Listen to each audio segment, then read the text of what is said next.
وقال الله تعالى في كلامه المجيد والفرقان الحميد لقد كان لكم في رسول الله أسوة حسنة.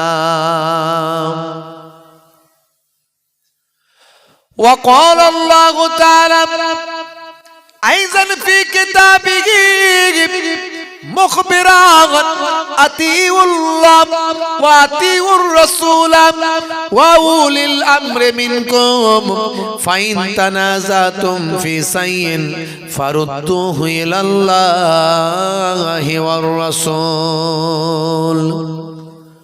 وقال النبي صلى الله عليه وسلم لا تقاطعوا ولا تدابروا ولا تباغضوا ولا تحاسدوا وكونوا عباد الله إخوانا إلى آخر الحديث أو كما قال عليه الصلاة والتسليم. শ্রদ্ধেয় সম্মানীয় আজকের সভার সভাপতি, সামনে উপবিষ্ট আমার পিতৃতুল্য বাপজিরা আছেন, তরুণ যুবক বন্ধুরা আছেন, মুরব্বিয়ানেরা আছেন, আলেম ওলামারা আছেন, হাজি হুজ্জাজেরা আছেন, হোফাজেরা আছেন, তোলাবারা আছেন, সামেইন হজরতেরা আছেন, আমার বাপেরা আছেন, ভাইরা আছেন, বন্ধুরা আছেন, বাচ্চারা আছে, পর্দার আড়ালে আমার জননী মায়েরা আছে, এতগুলো মিডিয়া পারসনস যারা দিনের খেদমতকে মানুষের কাছে পৌঁছে দিচ্ছে, ইসলামের বাণী মানুষের কাছে পৌঁছে দিচ্ছে, প্রত্যেককে ফুরফুরা দরবার শরীফ ছোট হুজুর পীর কেবলা রহমাতুল্লাহ আলাইহির মেয়ের ছেলে নাতি হিসাবে এবং মায়াপুর পীরনগর হুজুর পীর কেবলা রহমাতুল্লাহ আলাইহির ছেলের ছেলে পৌত্র হিসাবে আমি মোহেবুল্লাহ হুসাইনি আমার হরিণখোলা দরবার শরীফের পক্ষ থেকে প্রত্যেককে আন্তরিক সালাম, শুভেচ্ছা, ভালোবাসা জ্ঞাপন করি। আল্লাহ পাকের রহমত সমস্ত ঈমানদারির উপর হোক, জোরে বলুন আল্লাহুম্মা আমিন। বেশি সময় আলোচনার দরকার নাই, সারা রাত আলোচনার পক্ষে আমি নয়। আগের যুগে আলোচনা কম হতো, ওয়াজ নাসিহাতের চর্চা কম হতো, এরকম মোবাইল টোবাইল ছিল না, ইচ্ছা করলে ওয়াজ শোনা যেত না। আগের যুগে একটা গ্রামে একটা জলসা হতো, ছোট হুজুর পীর কেবলা আসতেন, 10টা 20টা গ্রামের লোক পায়ে হেঁটে মাটির রাস্তায় কাদা ঘেটে হাতে লাঠি আর হারকিন নিয়ে, লণ্ঠন নিয়ে, হ্যাচাক লাইট নিয়ে ওয়াজ শুনতে যেত। কথা ঠিক না ভুল? তখন ওয়াজ কম হতো, সারা রাত ওয়াজ হতো, অনেক বক্তা, অনেক নামি দামি হুজুররা আসতো। এখন অনেক ওয়াজ, এখন ওয়াজ শোনার শেষ নাই। যেটা সমস্যা সেটা হলো আমল করার লোক নাই, মেনে চলার লোক নাই।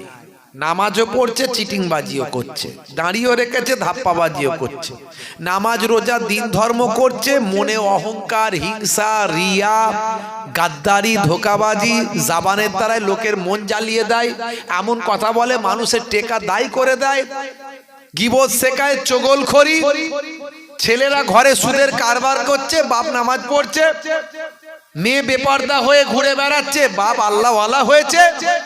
এই সব জিনিসগুলো এখন ভরে গেছে। তারপরে তো বেনামাজিরা আছে, বেদাঁড়িওয়ালা আছে, আল্লাহ মানে না আছে, দাঁড়িয়ে পেচ্ছাপ করে আছে, সুদখোর, ঘুষখোর, জেনাখোর, ব্যভিচার করছেন পরের ব্যাপার। আগে আমরা আলেমরাই ঠিক নাই, বক্তারাই ঠিক নাই, যে হুজুর ওয়াজ নসিহত করে মানুষকে হেদায়েত করবে, সেই স্টেজে বসে বসে গালমন্দ করে দিচ্ছে। কথা ঠিক না ভুল?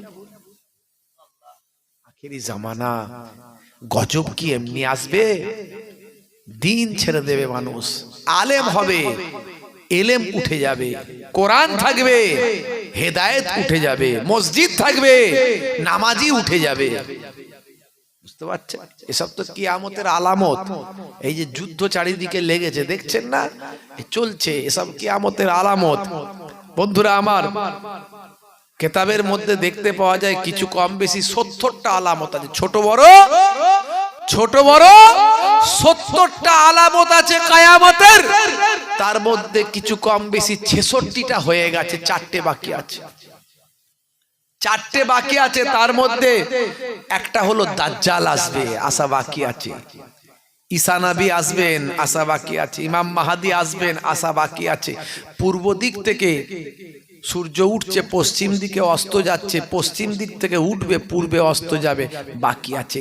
এইরকম বড় বড় কটা বাকি আছে, বাকি সব হয়ে গেছে। বুঝতে পারছেন? ঘরে ঘরে গান বাজনা আছে না নাই? ঘরে ঘরে জেনা ব্যভিচার ঢুকেছে না ঢুকেনি? নারীরা বেপর্দা হয়ে ঘুরবে, ঘুরছে না ঘোরেনি? অর্ধলঙ্গ মহিলারা সমাজকে মাতিয়ে রাখবে, রেখেছে না রাখেনি? আলেম থাকবে, এলেম উঠে যাবে, আমল উঠে যাবে, আছে না নাই? সেই হচ্ছে প্রকৃত ওলি, যার চেহারা দেখলে আল্লাহ এবং রাসূলের কথা মনে পড়ে যায়। আমার চেহারা দেখলে তো আল্লাহ আল্লাহ রাসূলের কথা মনে পড়া তো দূরের কথা, দেখি মনে হচ্ছে এই তো গীবত করা লোক, চগলখড়ি করা লোক, এ কেমন হুজুর, স্টেজে গালমন্দ দেয়, আরে বাবা এ কেমন হুজুর, রাত দিন হিংসা বিদ্বেষের কথা বলে, এ কেমন হুজুর, চায়ের দোকানে বসে বসে গীবত শেখায়েত করছে। অথচ হওয়া দরকার ছিল আলেম ওলামা হুজুরদের দেখলে দুনিয়ার কথা মানুষ ভুলে যাবে, শুধু আল্লাহ এবং রাসূলের কথা মনে পড়ে যাবে। সেই হুজুর পাওয়া যাচ্ছে বাবাজি, বাপজি আমার। তাহলে আস্তে আস্তে কিয়ামতের আলামত চলে এসেছে। এখন আমাদেরকে একটু বেঁচে যদি যারা চলবে তারাই সব জান্নাতি হয়ে যাবে। পড়াশোনার মান কমে গেছে, পড়াশোনার মান কমে গেছে। যারা স্কুলে একটু ভালো পড়বে, আগে 100-র মধ্যে 90-95 পেত, এই মুরব্বীদের জিজ্ঞাসা করেন, বিরাট কম্পিটিশন পড়াশোনায়। এখন 100-র মধ্যে 40-50 পেয়েই সে ফার্স্ট হয়ে যাচ্ছে, সেকেন্ড হয়ে যাচ্ছে, 90-এ যেতে হয়নি তাকে, অল্প পড়ে ফার্স্ট। আর এই সময়টাই বর্তমান সময়ে অল্প আমল করলে, আকীদা মজবুত করলে, এই যে তাকওয়াটাকে ঠিক করলে, হৃদয় কাল্বটাকে ঠিক করলে, কাল্বের সঙ্গে জবানের মিল রাখলে, মুখে যা বলে অন্তরে তাই চিন্তা করে। আমরা মুখে এক বলি, অন্তরে আরেক চিন্তা করি, আছে না নাই? মুখে এক বলবে, অন্তরে আরেক চিন্তা, কিন্তু না, জবান এবং হৃদয় কাল্ব এক রেখে কাজ করবে। যারা অল্প একটু আমল করবে তারাই জান্নাতি হয়ে যাবে। কারণ দয়ার নবীর হাদিস, ইউসবিহুর রাজুলু মুমিনান ওয়া ইউমসি কাফিরান ওয়া ইউমসি মুমিনান ওয়া ইউসবিহু কাফিরান ইয়াবিউ দীনাহু বিআরজিন মিনাদ দুনিয়া। মানুষ সকালবেলা মুমিন থাকবে, সন্ধ্যাবেলা কাফির হয়ে যাবে। সন্ধ্যাবেলা মুমিন থাকবে, সকালবেলা কাফির হয়ে যাবে। তারা দিনকে বিক্রি করে দেবে দুনিয়ার স্বার্থে। হে তরুণ যুবকেরা, হে আমার বন্ধুরা, শুনে রেখে দিন বাবা, জেনে রেখে দেন, কোম্পানি যখন কোনো প্রোডাক্ট মার্কেটে যখন লঞ্চ করে, সঙ্গে সে একটা মডেল তৈরি করে দেয়। আগে এই মডেলটার মতো সব প্রোডাক্ট হবে, এই রকম সব আমার প্রোডাক্ট আসছে মার্কেটে। কোম্পানি প্রথম একটা মডেলের অ্যাড করে, দেখবেন কোনো যদি একটা গাড়ি, মনে করুন একটা 4 চাকা গাড়ি যখন মার্কেটে কোম্পানি নিয়ে আসবে, তার আগে ওই গাড়িটা আইপিএল খেলাতে অ্যাড করা হয়, বিভিন্ন জায়গায় হোর্ডিং করা হয়। আসলে ওই গাড়িটাকে মডেল করে কোম্পানি মানুষকে দেখিয়ে দেয়, এই গাড়িটা এই রকম ফ্যাসিলিটি, এই মোবাইলটা এরকম ফ্যাসিলিটি। হে তরুণ যুবকেরা, হে আমার মুরব্বিয়ানেরা, শুনে রেখে দিন বাবা, জেনে রেখে দেন, কোম্পানি কোন প্রোডাক্ট যখন মার্কেটে নিয়ে আসে, একটা আগে মডেল তৈরি করে দেয়, সেই মডেলটাকে মানুষকে দেখিয়ে দেয়, আমার প্রোডাক্টটা এরকম হওয়া চাই। হে তরুণ যুবকেরা, আমার আল্লাহ হযরতে আদম নবীর জামানায় মানুষ নামক প্রোডাক্ট দেবেন, হযরতে আদম নবীকে তাদের মডেল বানিয়ে দিলেন। হে মানুষেরা, আদম নবী যা বলে সেটা শোনো, তার মতো জীবন যাপন করো। হযরতে ইব্রাহিম নবীর জামানাতে আমার আল্লাহ মানুষ নামক প্রোডাক্ট পাঠালেন, সঙ্গে ইব্রাহিম নবীকে মডেল করে পাঠিয়ে দিলেন। ঈসা রুহুল্লাহর জামানাতে আমার আল্লাহ মানুষ পাঠালেন, হযরতে ঈসা রুহুল্লাহকে সেই জামানার মডেল বানিয়ে দিলেন।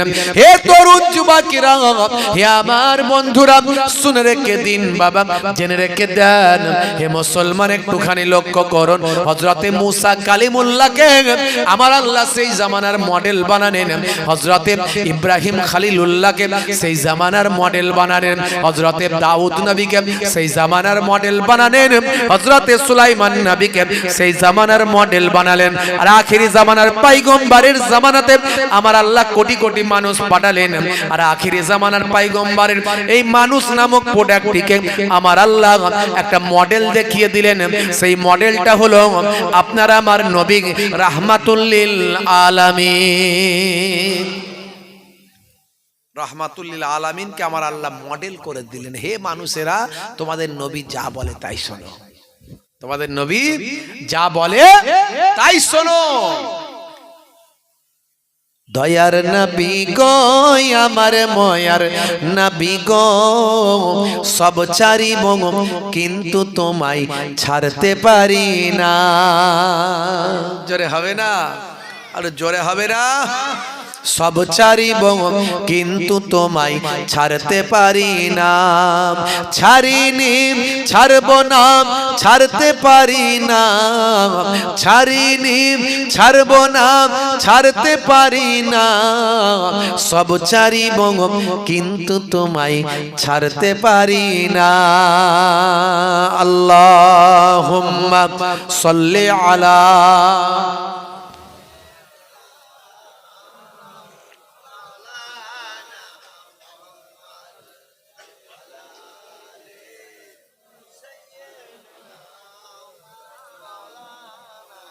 मेरा नबी सबसे बड़ा सब नबियों पर रहमतुल लिल आलमीन भेजा है परवर।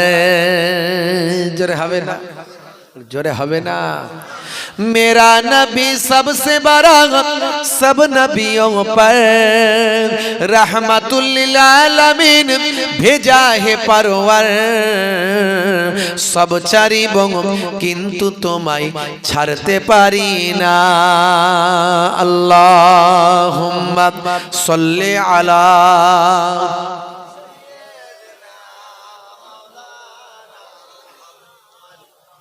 ওয়া আলা আলিহি।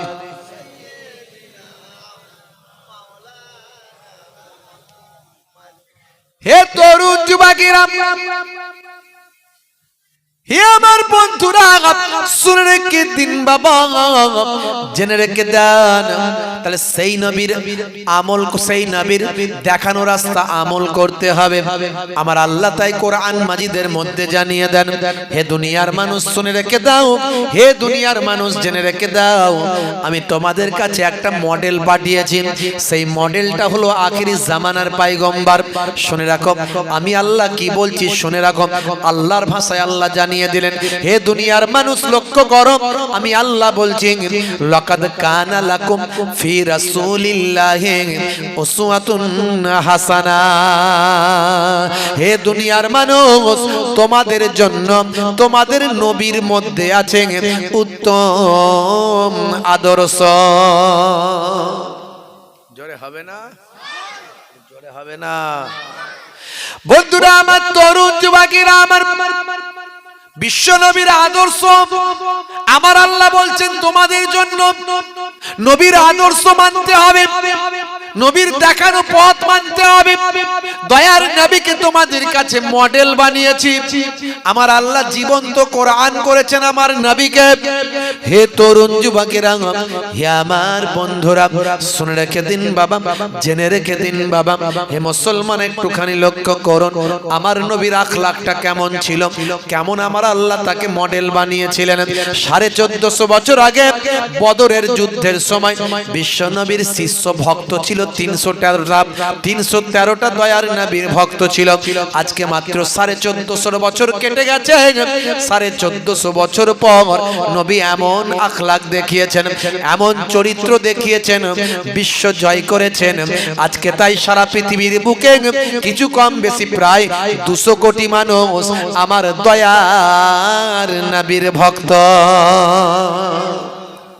200 কোটি, 350 থেকে কিছু কম বেশি 200 কোটি। আগামী 50 বছর পর পৃথিবীর দ্বিতীয় বৃহত্তম রিলিজিয়াস হবে ইসলাম। জোরে বলুন সুবহানাল্লাহ। এই জন্যই তো কাফের মুশরিকেরা চিন্তার মধ্যে আছে। ইসলামের বিউটি, খুব ভালো করে কথাগুলো বুঝবেন, 1 ঘন্টা আলোচনা করব, বেশি নয়। তাদারিসুল ইলম, নবী বলছেন এলেমের দার্স দাও। এলেমের দার্স নাও ফিল লাইলে, রাতের বেলা, সাআতান 1 ঘন্টা। কতক্ষণ? নবী বললেন 1 ঘন্টা। কতক্ষণ? আমার নানা ছোট হুজুরের কথা নয়, আমার দাদা পীরনগর হুজুরের কথা নয়, এই কথাটা হলো দয়ার নবীর কথা। 1 ঘন্টা এলেমের দার্স নাও রাতের বেলা। যদি দার্সের মতো দার্স হয়, বক্তা বক্তার মতো বলে আর শ্রোতা শ্রোতার মতো শোনে, ওই 1 ঘন্টার আলোচনাটার মর্যাদা কত শুনুন। হাদিস বলছি, গল্প নয় এটা। দয়ার নবী বলছেন খায়রুম মিন আহিয়া ইহা, সারা জীবন নফল ইবাদতের থেকে ভালো। সারা জীবন ধরে যত নফল ইবাদত করেছেন তার থেকে ভালো 1 ঘন্টার দিনের তালিম নিয়ে আলোচনা করা, দিনের ইলম শোনা। বন্ধুরা আমার, তরুণ যুবকেরা আমার, মুরব্বিয়ানেরা আমার, সেই দয়ার নবীর কথা আপনাদের মাঝখানে বলছিলাম। কি আখলাক, কি চরিত্র দয়ার নবীর আল্লাহ দিলেন। 1450 বছর আগে 313টা মুসলমান, আজকে সারা পৃথিবীতে কিছু কম বেশি 200 কোটি মুসলমান। কিসের জন্য আজকে এত পৃথিবীতে মুসলমানের আবির্ভাব ঘটলো? কিসের জন্য? নবীর আখলাক আর চরিত্র দিয়ে সারা পৃথিবীকে জয় করে ফেললেন। আর আজকে সেই আখলাক আমরা ছেড়ে দিয়েছি। যদি আমাদের মধ্যে সেই আখলাক থাকতো তাহলে আমাদের মসজিদ আজকে বেদখল হতো না। যদি আমাদের মধ্যে সেই নবিয়ানা তরিকা থাকতো তাহলে আজকে বাইতুল মুকাদ্দাস ইহুদিরা দখল করতে পারতো না। আগামী দিন আপনার গ্রামের মসজিদটাও আর থাকবে না, বেদখল হয়ে যাবে। কদিন আগে আমার সঙ্গে একজন কথা হচ্ছিল, তিনি ইউপি থেকে এসেছিলেন, ইউপি উত্তরপ্রদেশ থেকে। আমার জানার আগ্রহ হলো সেখানকার মুসলমানের অবস্থা কি। বলে খুব খারাপ হুজুর, খুব খারাপ। মসজিদে আজান বন্ধ করে দিচ্ছে, পান থেকে চুন খসার অপেক্ষা, সঙ্গে সঙ্গে ইনকোয়ারি, লোকজন এসে হ্যারেস করছে। বুঝতে পারছেন? অন্যরা যা খুশি করুক, অসুবিধা নাই, আপনার একটু সামান্য ভুল করবেন, অন্যায় করলে সঙ্গে সঙ্গে লালবাতি জ্বলে যাবে। সব কেন হচ্ছে এগুলো? তার কারণ হচ্ছে আমরা মসজিদ ভুলে গেছি, মসজিদ ছেড়ে দিয়েছি। তাই তারা বলছে তোরা তো নামাজই পড়িস না, মসজিদ আমাদের দিয়ে দে। তোরা তো মসজিদে নামাজই পড়িস না, মসজিদ আমাদের দিয়ে দে। মসজিদ বেদখল হচ্ছে। আমরা দিন ভুলে গেছি, নবীর সুন্নত ছেড়ে দিয়েছি। আমরা নবীর সুন্নতটা, ইসলামের সৌন্দর্যটা মানুষের কাছে পৌঁছাতে পারছি না। ইসলাম শান্তির কথা বলেছে, সম্প্রীতির কথা বলেছে, ভ্রাতৃত্বের কথা বলেছে, মানবিকতার কথা বলেছে, মনুষ্যত্বের কথা বলেছে। ইসলাম বলেছে, নবী জানিয়েছেন যে মুসলমানটা ঘরে খেয়ে দিয়ে ঘুমায়, তার পাড়া প্রতিবেশী অনাহারে দিন কাটায়, সেই ব্যক্তি মুসলমান নয়।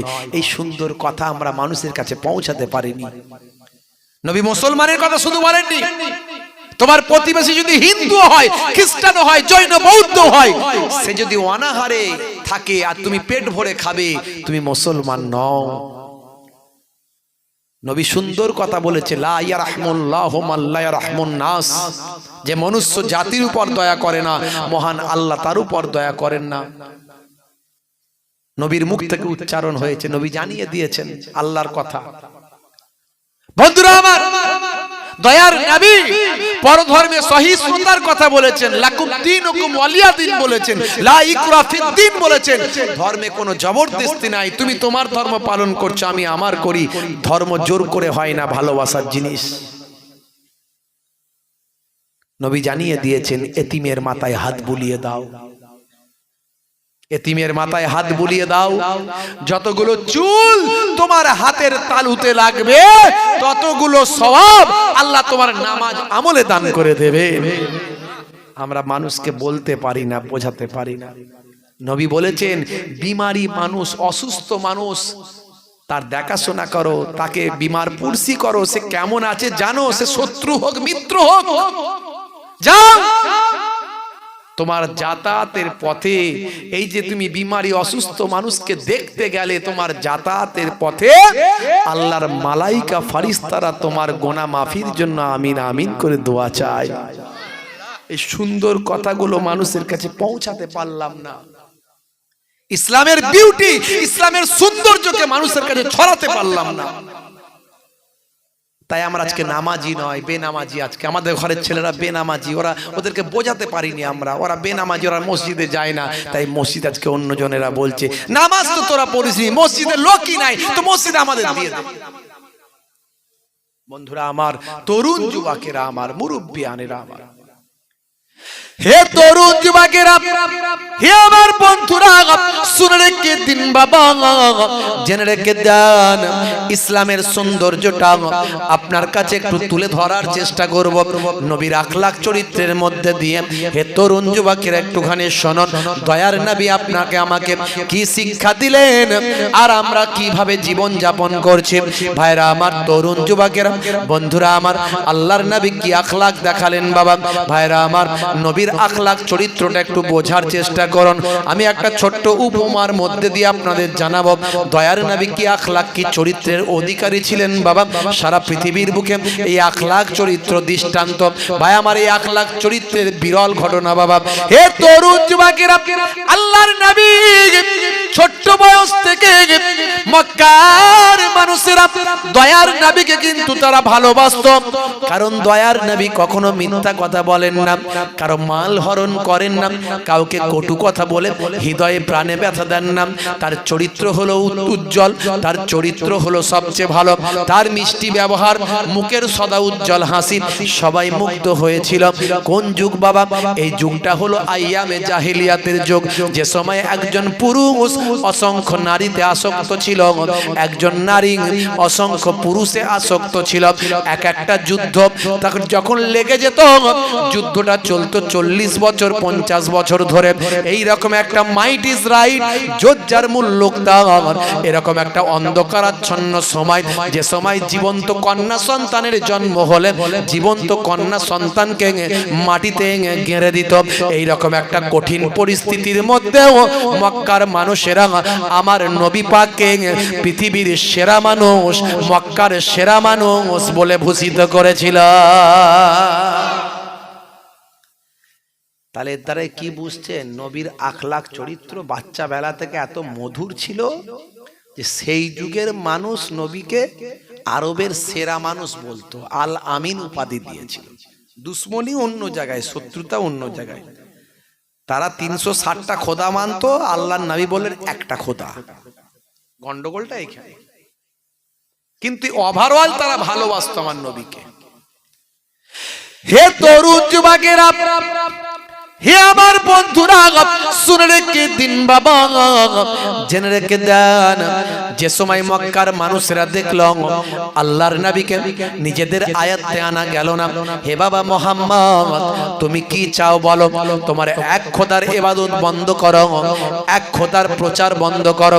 আমাদের পূর্বপুরুষের এই 360টা খোদাকে তুমি মিথ্যা আরোপ করো না, 360টা খোদাকে তুমি বেকার বলো না, মিথ্যা বলো না। এই প্রচার তুমি বন্ধ করে দাও। বলো তুমি এর পরিবর্তে কি চাও? যদি তুমি চাও ধনী হতে, আমরা আরবের মানুষরা, মক্কার মানুষরা তোমাকে ধনী বানাবো। যদি বলো তুমি শক্তিশালী হতে, তোমাকে শক্তিশালী বানাবো। যদি বলো তুমি সুন্দরী নারীকে বিবাহ করতে, তোমাকে তাই সুন্দরী নারী, আরবের সুন্দরী নারীর সঙ্গে বিবাহ দেব। কিন্তু তার বিনিময়ে যা চাইবে তাই দেব, কিন্তু এক আল্লাহর কথা বলা বন্ধ করতে হবে। আর আমাদের 360টা খোদা এই আমরা যে প্রচার করি, ইবাদত করি, তার বিরোধিতা করা বন্ধ করতে হবে। হে তরুণ যুবকেরা, আল্লাহর নবী বলেছিলেন, হে মক্কার কুরাইশরা, হে আমার চাচা জানেরা, যদি আমার এক হাতে চাঁদ আর এক হাতে যদি সূর্যকে এনে দেওয়া হয়, তারপরেও আমাকে যে দায়িত্ব দেওয়া হয়েছে, আমার আল্লাহ আল্লাহর ওয়াহাদানিয়াতের কথা বলতে বলেছেন আর আমাকে পয়গম্বর বলে মনোনীত করেছেন, এই প্রচার আমি কখনোই বন্ধ করতে পারবো না। দুশ্মনী স্টার্ট। আরবের সেরা সেরা মস্তান গুলো সব এক কাছে হলো। আবু জাহিল, আবু লাহাব, এরা সব সেরা সেরা মস্তান, বুঝতে পারছেন? এক কাছে হয়ে দারুন নাদুয়া, একটা মিটিং করার ঘর, সেখানে এক কাছে হয়ে বললে, এক কাজ করো, অনেক হয়েছে, আর নয়, আর নয়। এই মোহাম্মদ আমাদের যে আত্মীয় ভাতিজা, এ নবী পাইগম্বার বলে দাবি করছে, যা যা করছে সব মানুষ মুগ্ধ হয়ে যাচ্ছে। এত অনেক কিছু বলা হয়েছে, আর নয়, একে এবার হত্যা করতে হবে। বলল দেখো, এ কিন্তু কোরাইশ ঘরের সন্তান, পপুলারিটি অনেক, মানুষ ভালোবাসে, একটা রেপুটেশন আছে। এই মানুষটাকে হত্যা করতে গেলে তার সঙ্গে গন্ডগোল শুরু হবে। আগে ভালো করে মিটিং করো, সব নেতারা সবাই রাজি কিনা। সবাই বলল আমরা রাজি। বলে তাহলে কিভাবে হত্যা করা যাবে? বলল প্রত্যেক দল থেকে, এখন যেমন দল আছে, হ্যাঁ, তখনও দল ছিল, প্রত্যেক দল মানে গোত্র যেটা বলে, প্রত্যেক গোত্র থেকে কিছু কিছু মস্তান গোছের ছেলেদেরকে রেডি করো, দিয়ে মুহাম্মদ সাল্লাল্লাহু আলাইহি ওয়াসাল্লামের ঘরটা ঘিরে ফেলো, ঘিরে ফেলে তাকে ঘর থেকে বের করে হত্যা করো। বুঝতে পারছেন বন্ধুরা আমার? আমি কিন্তু আপনাদেরকে এই হিজরতের ঘটনা শুধু বলছি না, আমি হিজরতের ঘটনা বলার জন্য আশা করছি না, বরং এই জন্যই বলছি আমার নবীর আখলাক, প্রত্যেকটা পয়েন্টে পয়েন্টে আমি আখলাকের উদাহরণ দেবো। নবীর চরিত্র, নবীকে যে আল্লাহ সেরা হাসানার অধিকারী করেছিলেন, সেটা বলার জন্য এই ঘটনাটা বলছি। হে তরুণ যুবকেরা, হে আমার বন্ধুরা, শুনে রেখে দিন বাবা, জেনে রেখে দেন। হে মুসলমান, একটুখানি লক্ষ্য করুন বাবা, একটুখানি খেয়াল করুন বাবা। আল্লাহর নবী, আল্লাহর রাসূলের ঘরটা জালেমেরা ঘিরে ফেলেছে বাবা। রাতের অন্ধকারে নবী আমার হুজরার ভিতরে আছেন। আরবের নিয়ম হলো, কোন মানুষকে তারা গোপনে হত্যা করে না। কোন মানুষকে যদি মারতে হয়, হত্যা করতে হয়, সামনাসামনি তারা লড়াই করে, তারা প্রমাণ করার চেষ্টা করে আমরা হলাম বীরের জাতি। হে তরুণ যুবকেরা, তাই তারা প্রফেট মুহাম্মদুর রাসূলুল্লাহ সাল্লাল্লাহু আলাইহি ওয়াসাল্লামকে, দয়ার নবীকে হত্যা করার জন্য তারা রাতের বেলা বাড়িটা চারিদিক থেকে ব্যারিকেড করে ঘিরে ফেলল, যাতে করে মুহাম্মদুর রাসূলুল্লাহ সাল্লাল্লাহু আলাইহি ওয়াসাল্লাম ঘর ছেড়ে না পালাতে পারে। তারা রাতের বেলা অন্ধকারে হত্যা করতে চান না, তারা চাই দিনের বেলা বীরের মতো লড়াই করে তাকে হত্যা করব। এ তরুণ যুবকেরা, হে আমার বন্ধুরা, শুনে রেখে দিন বাবা, জেনে রেখে দেন। গভীর রাত্রিতে আমার আল্লাহ জানিয়ে দিলেন, হে আমার বন্ধু, আপনি ঘর ছেড়ে বেরিয়ে যান, আপনি চলে যান, হিজরত করে আপনি চলে যান।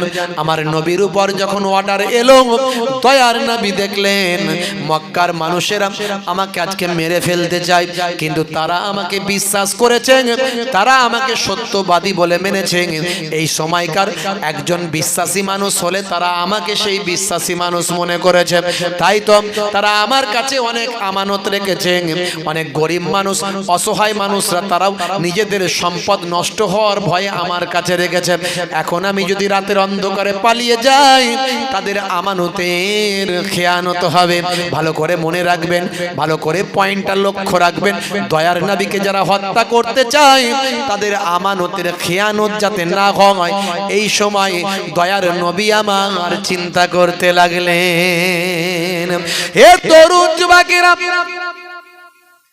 হে আমার বন্ধুরা, সেই সময় আল্লাহর নবী হযরতে আলী মুর্তজা, চাচাতো ভাই হযরতে আলী মুর্তজাকে বললেন, ভাই আলী, বাবা ভাই আমার তরুণ যুবকেরা আমার, হযরতে আলীকে বললেন, বাবা আলী, তুমি এক কাজ করো, আমার বিছানায় শুয়ে পড়ো, আমার বিছানায় শুয়ে পড়ো।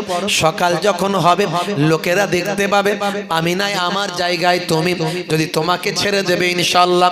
আর মনে রাখবে, আমার যে আমানতগুলো আমার কাছে রাখা আছে, মক্কার মানুষরা আমাকে বিশ্বাস করে যে আমানতগুলো রেখেছে, সেই আমানতগুলো তুমি পাই পাই করে তাদের বুঝিয়ে দেবে। বুঝিয়ে দেওয়ার পরে তুমি মদিনায় হিজরত করে আসবে। হে তরুণ যুবকেরা, হে আমার মুরব্বিয়ানেরা, যে নবীকে জানে মেরে ফেলতে চাই মক্কার মানুষেরা, সেই নবী মক্কার মানুষদের আমানতের চিন্তা করে।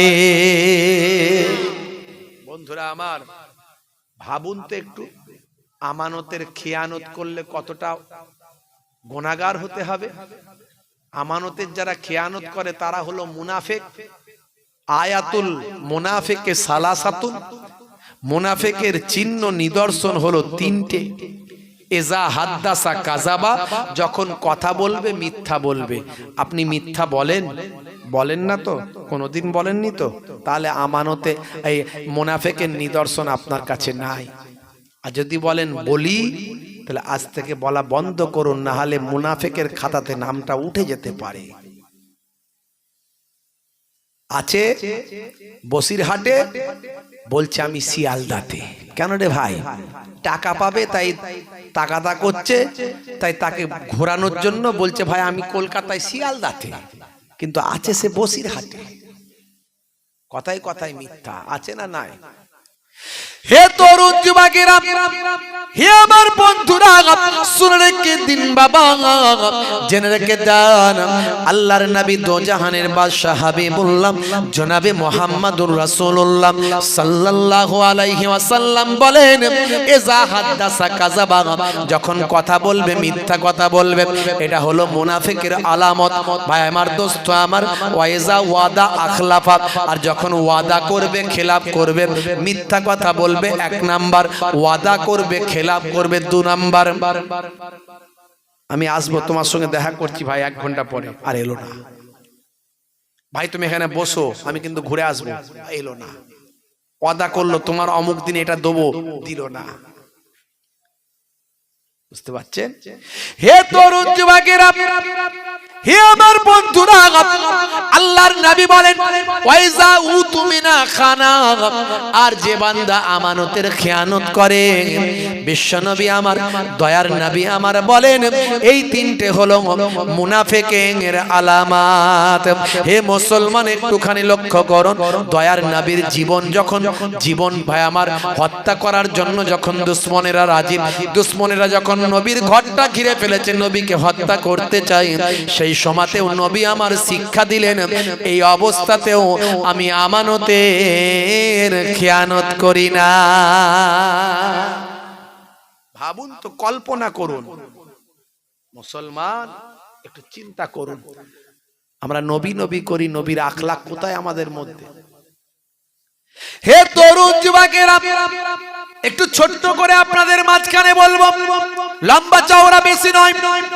দয়ার নবী আমার মক্কা শরীফ থেকে হিজরত করে যখন মদিনা শরীফের দিকে যখন চলে যাবেন, আপনাদের জানা আছে হযরতে আবু বকর সিদ্দিক রাদিয়াল্লাহু তাআলা আনহুকে সঙ্গে নিয়ে গারে সুরের মধ্যে 3 দিন 3 রাত ছিলেন। আমি মাস 2 আগে আল্লাহ আমাকে নিয়ে গিয়েছিলেন, আমি গারে সুরে গিয়েছিলাম। গারে সুরে যাবার পরে আমার এই ঘটনাগুলো সব মনে পড়লাম। আহারে, এই গুহায়, এই সেই গুহা যেই গুহাতে আমার নবী 3 দিন 3 রাত আত্মগোপন করেছিলেন। জালেমরা খুঁজতে খুঁজতে গুহার সামনে এসেছিল। আমার আল্লাহর কুদরতি ক্ষমতা, গুহার মুখেতে মাকড়সা জাল বুনেছিল। কবুতর আল্লাহর নির্দেশে ডিম পেড়ে দিয়েছিল, যাতে করে দুশমনেরা চিনতে না পারে এই গুহার মধ্যে কেউ আছে। হে তরুণ যুবকেরা, হযরতে আবু বকর সিদ্দিক রাদিয়াল্লাহু তাআলা আনহু সেই সময় দয়ার নবীকে চিন্তিত হয়ে বলেছিলেন, ইয়া রাসূলুল্লাহ, হাবিবাল্লাহ, দুশমনেরা গুহার সামনে এসে হাজির। আমার নবীর চেহারাতে কোনো আতঙ্কের ছাপ ছিল না। সেই সময় আমার নবী বলেছিলেন, বাবা আবু বকর, চিন্তা করো না, আমরা দুজন আছি, এটা তুমি বলো না, বরং লা তাখাফ ওয়া লা তাহজান, ভয় পেও না, চিন্তা করো না, ইন্নাল্লাহা মা'না, নিশ্চয় আমার আল্লাহ আমাদের সাথে আছে। এই সেই গুহা। গারে সুরে উঠলাম, গেলাম, দেখলাম, 2 রাকাত নামাজ পড়লাম। গারে হেরাই গেলাম, সেখানে গিয়ে 2 রাকাত নামাজ পড়লাম। বড় পাক পবিত্র জায়গা, কোরআন নাজিল হয়েছে, দয়ার নবী ইবাদত করেছেন দীর্ঘদিন, ফেরেশতা জিবরাইল আলাইহিস সালাম এসেছেন। অনেক ভিড় তো, অনেক লাইন। কিছু মানুষ ওখানে সুইপারের কাজ করে, পরিষ্কারের কাজ করে, তাদের উপর দায়িত্ব হয়তো কেউ দিয়েছে, বেশি ভিড় করতে দেবে না, নামাজ পড়তে দেবে না। তারা বলছে লা সলাত, লা সলাত, নামাজ নাই, নামাজ নাই, তাড়াতাড়ি দেখো আর চলে যাও। এত কষ্ট করে 3 ঘন্টা 4 ঘন্টা 5 ঘন্টা করে উঠেছে পাহাড়ের উপরে, যে জায়গায় এত পবিত্র জায়গা, 2 রাকাত নামাজ না পড়ে চলে আসবে, মানুষের মন কি চায়? ইবাদতের মধ্যে সবচেয়ে বড় ইবাদত হলো নামাজ। নামাজ তো যে কোনো জায়গায় নফল নামাজ পড়তে পারেন, আর এত পবিত্র জায়গায় নামাজ পড়বেন না, খালি দেখবেন চলে যাবেন এত কষ্ট করে। বলছে লা সলাত হাজা বেদাত, এটা বেদাত। বেদাত কেন বেদাত? বলছে নবী যখন এখানে ছিলেন তখন তো নবী মেরাজে যাননি, মেরাজে তো নবী পরে গেছেন, আর মেরাজ থেকেই তো নামাজ এনেছেন। তাহলে নবী যখন এখানে ছিলেন তখন তো নামাজ পড়েননি, তাহলে এখানে তুমি নামাজ পড়ছো মানে বেদাতই করছো। বেদাত করছো, কি বিপদ, কি বুদ্ধি, কি দলিল দিচ্ছে। অথচ তারা হলো সুইপারের কাজ করে ওখানে। বাংলাদেশ ভারতের কিছু লোক সুইপারের কাজ করে, আলমও নয়, মৌলানা নয়, মাদ্রাসার দরজা দেখেনি, ঝাঁটা দেয়, ঝাড়ু দেয়, কিন্তু আরবি একটু বলতে পারে। আরবি বলতে পারে বলে নিজেদেরকে বিরাট মনে করে, আমি আরবি বলছি। ওরে আরবি বললি বড় পণ্ডিত নয়। আমেরিকায় যাও না, ল্যাটিন পরিষ্কার করে, পায়খানা পরিষ্কার করে, ম্যাথর, তারাও ইংরেজিতে কথা বলে। বুঝতে পারছেন? বড় পবিত্র জায়গা, বলছে নামাজ নয়, নামাজ পড়তে হবে না, মানুষকে একটা ইবাদত থেকে মাহরুম করে দিচ্ছে, একটা আফজাল ইবাদত মাহরুম করে দিচ্ছে। বরং তারা ইচ্ছা করলে লাইন দেখে নামাজটা পড়াতে পারে। আমি তাদের কথায় কান দিইনি, ঝগড়া করলাম না, কারণ ঝগড়া করার আমার মানসিকতা নাই, ঝগড়া করতে যাইনি এই পবিত্র জায়গাতে। কিন্তু তারা জানে না, মূর্খ সূর্খ মানুষ, তারা জানে না যে আমাদের নবী মেরাজ থেকে যে নামাজ এনেছিলেন এটা ধারাবাহিক 5 ওয়াক্ত নামাজ এনেছিলেন, কিন্তু তার আগে সমস্ত নবীদের জামানাতেই নামাজ ছিল। জোরে হবে না? কাবা ঘর আল্লাহ কি তৈরি করেছেন, কি হিসাবে তৈরি করেছেন? মসজিদ হিসাবে তৈরি করেছেন। মসজিদ এসেছে সাজাদা থেকে, সিজদা থেকে। সিজদা মানে সিজদা দেওয়া, সাজাদা থেকে মসজিদ, যেখানে সিজদা দেওয়া হয়, অর্থাৎ সিজদা দেওয়ার ঘর। এই সিজদা দেওয়ার ঘরটা বাবা আদম আলাইহিস সালাম থেকে শুরু করে আজও আছে। জোরে বলুন সুবহানাল্লাহ। মসজিদুল আকসা, কাবা ঘর তৈরির পরে পৃথিবীর বুকে একটা ঘর আল্লাহর ফেরেশতারা তৈরি করলেন, সে ঘরটা হলো মসজিদুল আকসা। এই মসজিদুল আকসার নাম আল্লাহ কোরআনে বলেছেন সুবহানাল্লাযী আসরা বিআবদিহি লাইলাম মিনাল মসজিদিল হারামে ইলাল মসজিদিল আকসা। এ তরুণ যুবকেরা, এই মসজিদুল আকসা আল্লাহ কোরআনে বলেছেন মসজিদ কথার অর্থ হলো সিজদা দেওয়ার জায়গা। তাহলে আমাদের নবী আসার আগেও মসজিদ হয়েছে, তার মানে সিজদা দেওয়া হতো।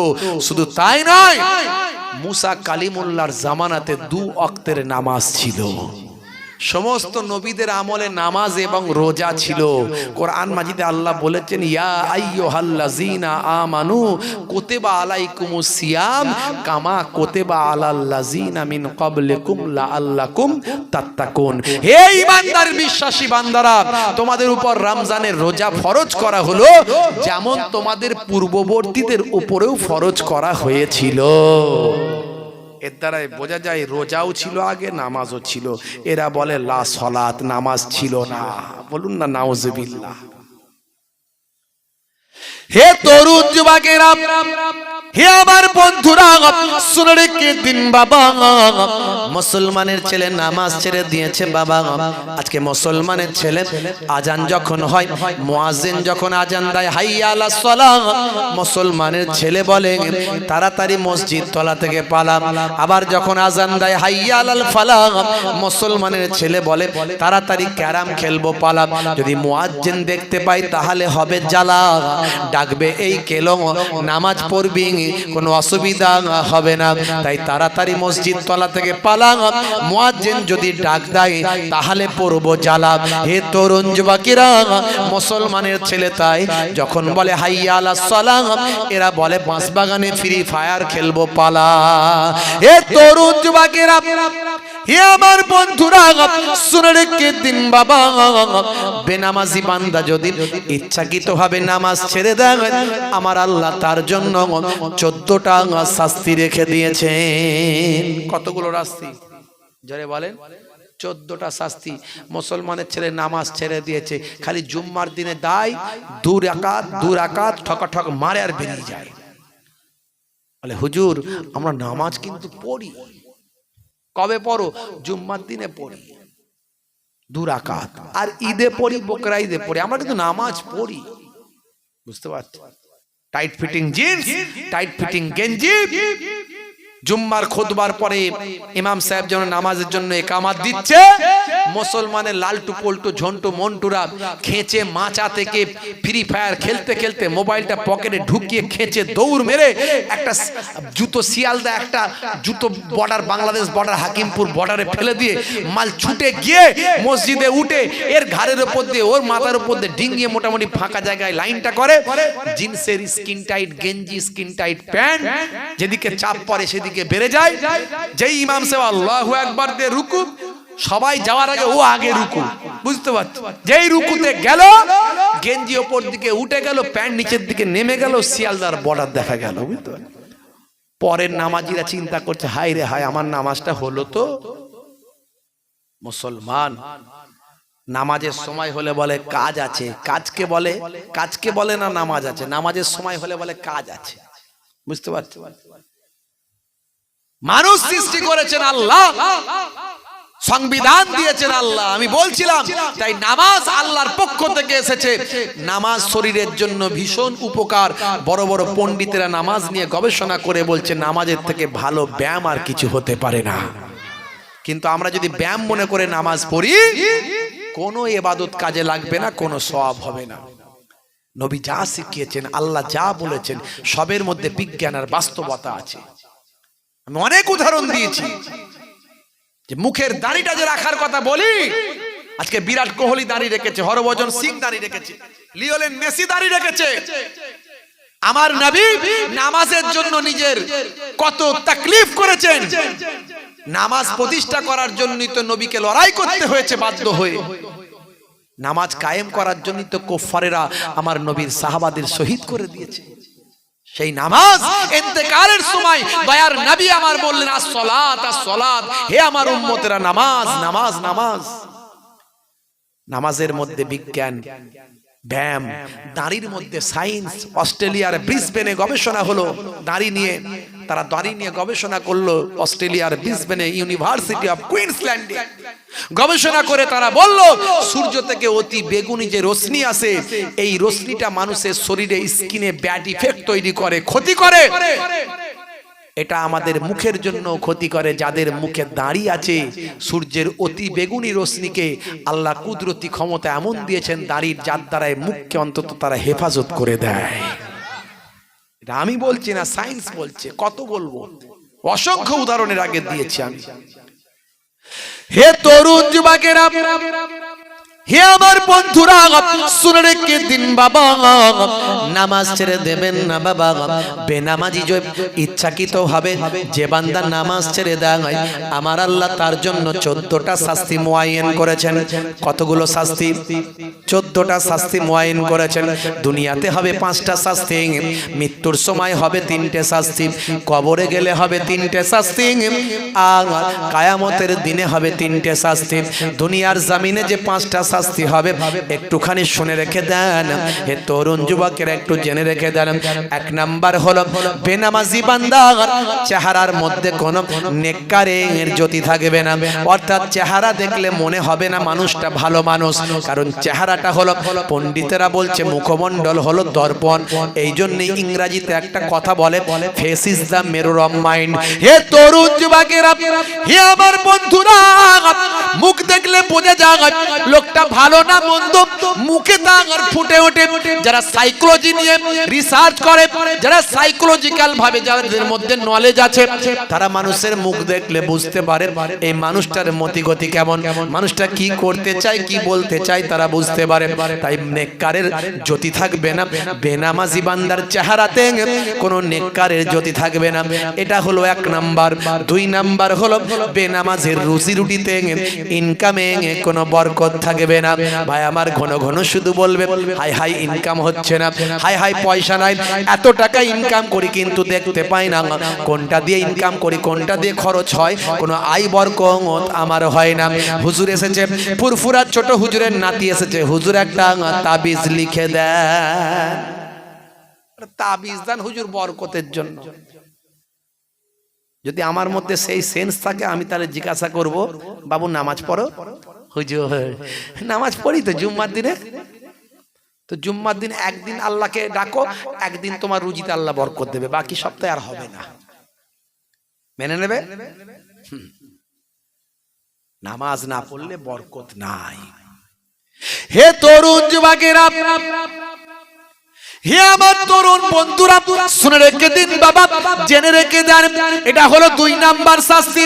3 নাম্বার শাস্তি হলো বেনামাজি বান্দা কোন ভালো কাজের সওয়াব সে পাবে না। মানুষের সেবা করেছেন, দান করেছেন, ভালো কাজ করেছেন, মনে রাখবেন ভালো কাজের বদলা আল্লাহ দুনিয়াতে দেবেন। লোকে তাকে সম্মান করবে, লোকে তাকে ইজ্জত করবে, দাতা বলবে, উঁচু চেয়ার দেবে, কিন্তু তার জন্য যে সওয়াব পাওয়া যায় এই সওয়াবটা বেনামাজি নামাজ না পড়ার কারণে ভালো কাজের সওয়াব পাবে না। এটা হলো 3 নাম্বার। আর 4 নাম্বার হলো বেনামাজি বান্দা যখন নিজের জন্য কোনো দোয়া চাইবে সেই দোয়া আল্লাহ কবুল করবেন না। হে তরুণ যুবকেরা, এটা হলো 4 নাম্বার। আর 5 নাম্বার শাস্তি দুনিয়াতে যেটা হবে সেটা হলো বেনামাজি বান্দার জন্য কোনো ভালো মানুষকে যদি বলে হুজুর আমার জন্য দোয়া চান, সেই মানুষটা যদি তার জন্য দোয়াও চায়, এরকম নেক মানুষের দোয়া বেনামাজির জন্য আমার আল্লাহ কবুল করবেন না। 5টা কষ্ট হচ্ছে আপনাদের? জোরে বলেন কষ্ট হচ্ছে? আমার কথা খারাপ লাগছে না তো?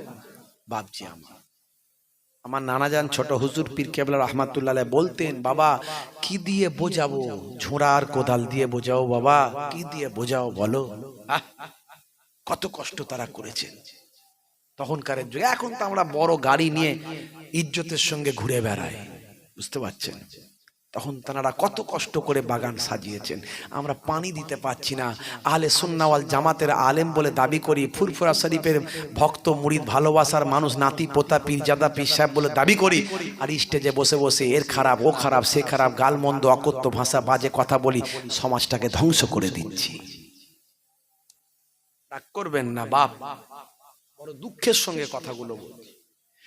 হে তরুণ যুবকেরা, বেনামাজি বান্দা যখন মারা যাবে সেই সময় 3টে শাস্তি। 1 নাম্বার হলো বেনামাজি বান্দা যখন মারা যাবে তার মওতটা হবে অপমানের সঙ্গে, জিল্লাতের সঙ্গে, ভাই আমার বেইজ্জতের সঙ্গে তার মওত হবে। এটা হলো 1 নাম্বার। আর 2 নাম্বার হলো বেনামাজি বান্দার এত ক্ষুধা পাবে, এত খাবারের খিদে পাবে, এত ভোগ লাগবে, মনে হবে অনেক খাবার আমি খেয়ে ফেলবো, কিন্তু তার মুখে যখন খাবার দেওয়া হবে খাবার তার জবান থেকে গড়িয়ে পড়ে যাবে। ফারিস্তা, যে ফারিস্তা খাবার সরবরাহের দায়িত্বে আছেন, মনে রাখবেন আপনারা আমার জন্য অনেক ফারিস্তা আল্লাহ নিয়োগ করে দিয়েছেন। কেউ হাওয়া বাতাস আপনাকে সাহায্য করছে, কেউ পানির জন্য আপনাকে সাহায্য করছে, কেউ রুজি রুটির জন্য সাহায্য করছে, কেউ খাবারের জন্য সাহায্য করছে। খাবার সরবরাহকারী ফারিস্তা এসে বলবে, হে বেনামাজি বান্দা, আজকে তোমাকে বড় ক্ষুধা লেগেছে, কিন্তু তোমার জন্য অনেক চেষ্টা করলাম, কোনো খাবার আমার আল্লাহ লিখে দেখেন নাই। এটা হলো 2 নাম্বার শাস্তি। আর 3 নাম্বার শাস্তি হলো বেনামাজি বান্দা যখন মারা যাবে প্রচন্ড পিপাসা তৃষ্ণা থাকা অবস্থায় মারা যাবে। মনে হবে অনেক পানি আমি খেয়ে ফেলবো, কিন্তু জাবানে যখন মুখে যখন পানি দেওয়া হবে পানি তার ভিতরে যাবে না, গড়িয়ে বাইরে চলে যাবে। পানি সরবরাহকারী দায়িত্বে যিনি থাকেন ফারিস্তা এসে বলবেন, হে বেনামাজি বান্দা শোনো শোনো, তোমাকে বড় পিপাসা লেগেছে, আমি অনেক চেষ্টা করলাম, কিন্তু তোমার জন্য আমার আল্লাহ কোনো পানি এখন তোমার তাকদিরে লিখে রাখেন না, কোথাও পানি পেলাম না। 3টে শাস্তি মওতের সময়। হে তরুণ যুবকেরা, কবরে যাওয়ার পরে বেনামাজি বান্দা আরো 3টে শাস্তি হবে। 1 নাম্বার হলো কবরের মাটি এমন ভাবে সংকীর্ণ হবে, হাদিসের মধ্যে পাওয়া যায় একদিকের পাঁজরের হাড় আর একদিকের পাঁজরের সঙ্গে মিলিত হয়ে যাবে, একেবারে ধুলোর সঙ্গে মিশে যাবে বাবা। আবার কবরের মাটি সরে যাবে, আবার শরীরটা গোটা আল্লাহ করে দেবেন, আবার কবরের মাটি এসে চেপে দেবেন। এইভাবে কবরের মাটি তাকে শাস্তি দিতে থাকবে। এটা একটা পর্যায়ের কবরের শাস্তি হবে 1 নাম্বার। 2 নাম্বার আবার একটা পর্যায়ের শাস্তি শুরু হবে কবরে, সেটা হলো কবরটাকে আমার আল্লাহ আগুনের কুণ্ডুতে পরিণত করবে, দাউ দাউ করে কবরে আগুন জ্বলবে, সে আগুনে তাকে পুড়িয়ে শাস্তি দেওয়া হবে। 2 নাম্বার আবার একটা পর্যায়ের শাস্তি চালু হয়ে যাবে, সেটা হলো কবরের ভিতরে আমার আল্লাহ একটা ভয়ঙ্কর সাপ নিয়োগ করবে, যেটা কিতাবের মধ্যে পাওয়া যায়। সাপটার নাম হলো সুজা আকরাত।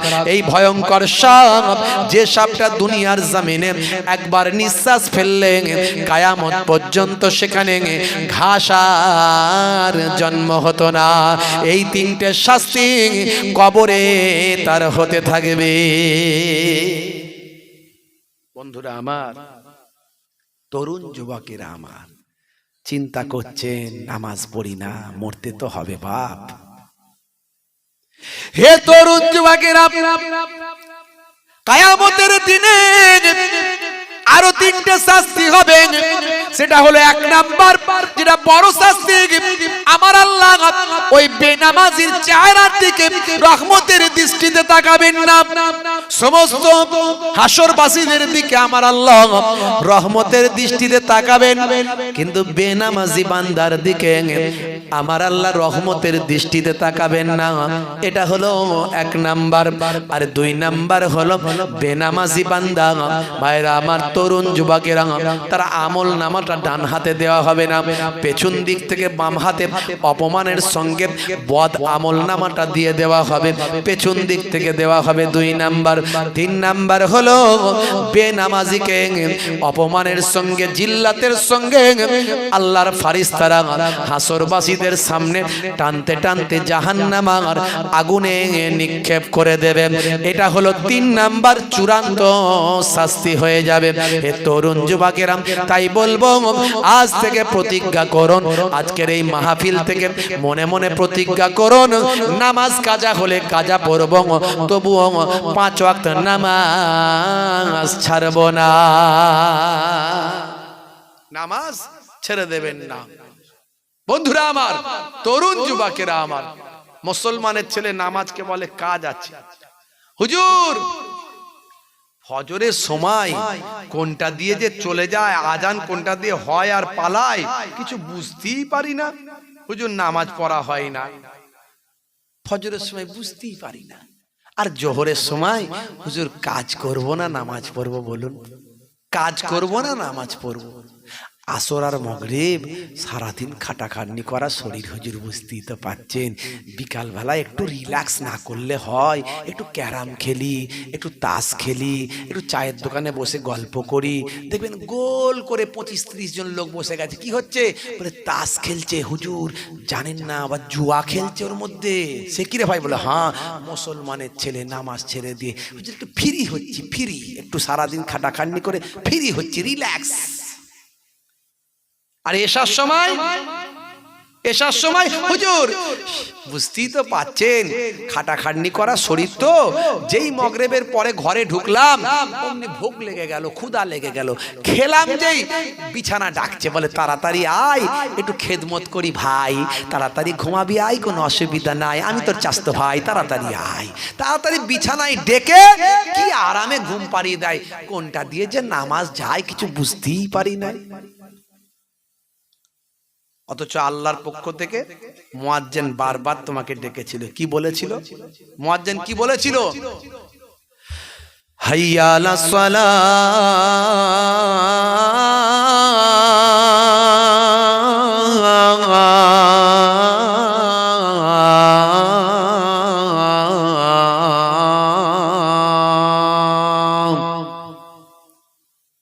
মুয়াজ্জিন বলেছিল এসো নামাজের দিকে এসো, এসো নামাজের দিকে এসো। মুয়াজ্জিন নিজের বাপের কথা বলেনি, এটা আল্লাহর কথা বলেছিল। বলছে এই নামাজের দিকে এসো, নামাজের দিকে এসো। আল্লাহ বললেন মুয়াজ্জিন আরো বলে দাও, কারণ মানুষ তো বিরাট বুদ্ধি, লাভ ছাড়া কিছু বোঝে না, ক্ষতি যেখানে আছে সেখানে যায় না। কি ক্ষতি যেখানে আছে সেখানে যায় না, খালি হিরিকে একটু মানুষ, হিরিক যেখানে সেখানে থাকে, আর ওখান থেকে ক্ষতিটা হয় ওদের, কিন্তু ওরা লাভ খুব ভালো চেনে। তাই মুয়াজ্জিন কে আল্লাহ বলে দিচ্ছেন বলো নামাজে যদি আসে কি লাভ হবে সেটা বলে দাও। মুয়াজ্জিন তাই আবার বলছে হাইয়া আলাল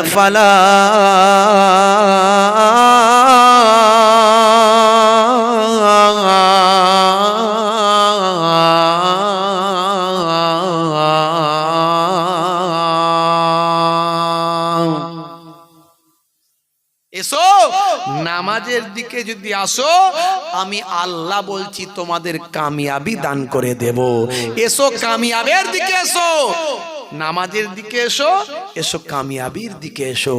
আজান যখন দেয় মুসলমানের ছেলে চিন্তা করে এই আজান দিচ্ছে রে, সাউন্ডটা কমা, সাউন্ডটা কমা। টিভি দেখলে টিভির সাউন্ড কমাই, মোবাইল দেখলে মোবাইলের সাউন্ড কমাই, কিন্তু চোখ সরায় না। টিভি থেকেও সরায় না, মোবাইল থেকেও সরায় না, গান নাচ যা দেখছে দেখে যাচ্ছে, ওখান থেকে চোখ সরাবে না। মানে আজান দিলে ওরা জানে যে সাউন্ডটা শুধু কমিয়ে দিলি কাজ ফিনিশ। আর আমাদের ঘরের মেয়েরা জানে যে আজান দিচ্ছে মানে এই আজান দিচ্ছে, মাথায় কাপড়টা দে, ওরা শুধু মাথায় কাপড়টা দিয়ে দেয়। কাপড়টা যদি টানা থাকে ফেলা থাকে কাপড়টা দিয়ে কাপড়টা আজান হচ্ছে, মানে আজান হচ্ছে মাথায় কাপড় দিলি কাজ ফিনিশ। মুসলিম শরীফের হাদিসের মধ্যে এসেছে যদি আজানের জবাব আপনি দেন, মুয়াজ্জিন যা বলবে আপনি তাই বলবেন, মুয়াজ্জিন যা বলবে আপনি তাই বলবেন। খালি দুটো জায়গায় আলাদা, যখন বলবে হাইয়া আলাস সালাহ হাইয়া আলাল ফালাহ তখন আপনি বলবেন লা হাওলা ওয়ালা কুওয়াতা ইল্লা বিল্লাহ। মুসলিম শরীফের হাদিস, এই দুই জায়গায় শুধু আপনি এই কথাটা বলবেন, বাকি মুয়াজ্জিন যা বলবে আপনি মনে মনে বলবেন। যে আজানের এইভাবে উত্তর জবাব দেবে রাসূল বলেন ফা দাখালাল জান্নাহ, আমার আল্লাহ তাকে জান্নাত নসিব করে দেবে। জোরে হবে না? মুসলমানের ছেলে নামাজের সময় হলে বলে কাজ আছে, তাই আমি একটু কলম চালিয়েছি। হে তরুণ যুবকেরা, হে আমার বন্ধুরা, শুনে রেখে দিন বাবা, জেনে রেখে দেন আল্লাহর নবী কি আখলাক দেখালেন। তাহলে যখন নবীর দয়ার নবীর ঘরটাকে যখন ঘিরে ফেলা হলো, আল্লাহর নবী হযরতে ওমর হযরতে আলী মুর্তজা কারাম আল্লাহ ওয়াজহুর কাছে বললেন বাবা আলী তুমি আমার বিছানায় শুয়ে পড়ো, কারণ অনেক মানুষের আমানত আমার কাছে আছে, সকালবেলা তাদের আমানতগুলো ফেরত দেবে, দিয়ে তুমি মদিনায় চলে আসবে। আল্লাহর নবীকে যারা হত্যা করতে চায়, দয়ার নবীকে যারা মেরে ফেলতে চায়, দয়ার নবী তাদের আমানতের খেয়ানত যেন না হয় সেদিকে লক্ষ্য রাখেন ভাই। আখলাক চিন্তা করুন। নবী রাতের অন্ধকারে নবী বেরিয়ে গেলেন, আল্লাহ বললেন এক মুষ্টি মাটি নিয়ে দুশমনদের দিকে ফিকে দাও। দুশমনরা চারিদিকে গোল করে ঘিরে রেখেছিল ঘরটা, এক মুষ্টি মাটি রাতের বেলা ফিকে দিলেন, দোয়া পড়ে সমস্ত দুশমনদের চোখকে আল্লাহ অন্ধ বানিয়ে দিলেন। আমার নবী চলে গেলেন। আমার নবীকে আল্লাহ জানালেন হে নবী আপনি এক মুষ্টি বালি ফিকেছিলেন, মাটি ফিকেছিলেন, সবাইয়ের চোখে তো পৌঁছানো সম্ভব ছিল না, চারিদিকে দুশ্মন, তাহলে কি করে পৌঁছালো? কোরআন খুলুন, আলেমদের জিজ্ঞাসা করুন। ওমা রামাইতা ইজ রামাইতা ওয়ালাকিন্নাল্লাহ হারামা। আপনি ফেকেননি যখন ফিকেছিলেন, আপনি ফেকেননি, কত সুন্দর কথা। ওমা রামাইতা ইজ রামাইতা ওয়ালাকিন্নাল্লাহ হারামা। আপনি ফেকেননি যখন ফিকেছিলেন, বরং সেই ফিকাটা স্বয়ং আমার আল্লাহ নিজে ফিকেছিলেন। জোরে হবে না? জোরে হবে না? হযরতে আবু বকর সিদ্দিককে নিয়ে চলে গেলেন। যাবার সময় কাবা ঘরের সামনে নবী কাঁদছেন, এই কাবা তোমার কাছে থাকার বড্ড ইচ্ছা ছিল, কিন্তু তোমার দেশের মানুষ থাকতে দিল না। আল্লাহ বললেন, হে আমার বন্ধু কাঁদবেন না, আমি আপনাকে আপনার দেশ আবার ফিরিয়ে দেব ইনশাআল্লাহ, আপনাকে আপনার দেশ আবার ফিরিয়ে দেব। হে তরুণ যুবকেরা, খুবই সংক্ষেপ করে বলি, দয়ার নবীর আখলাক, দয়ার নবীর চরিত্রটা বাস্তবায়িত করুন। সেই নবী কি আল্লাহ সম্মান দিয়েছেন, যে নবীর নামটা আল্লাহর আরশের তলায় তলায় লেখা, যে নবীর নামটা আজানের সুরে সুরে আঁকা, যে নবীর নামটা কোরআনের পাতায় পাতায় স্বর্ণাক্ষরে লেখা, যে নবীর নামটা আল্লাহর কোরআনে লেখা, যে নবীর নামে তাসবিহ পড়ে, ভাই আমার দোস্ত আমার, যে নবীর নামটাকে স্মরণ করে হযরতে আদম নবী আল্লাহর দরবারে পেল ক্ষমা। যে নবীর নাম কি মধুর আল্লাহ বানিয়েছেন, মোহাম্মদ না হোতা কুছ ভি না হোতা।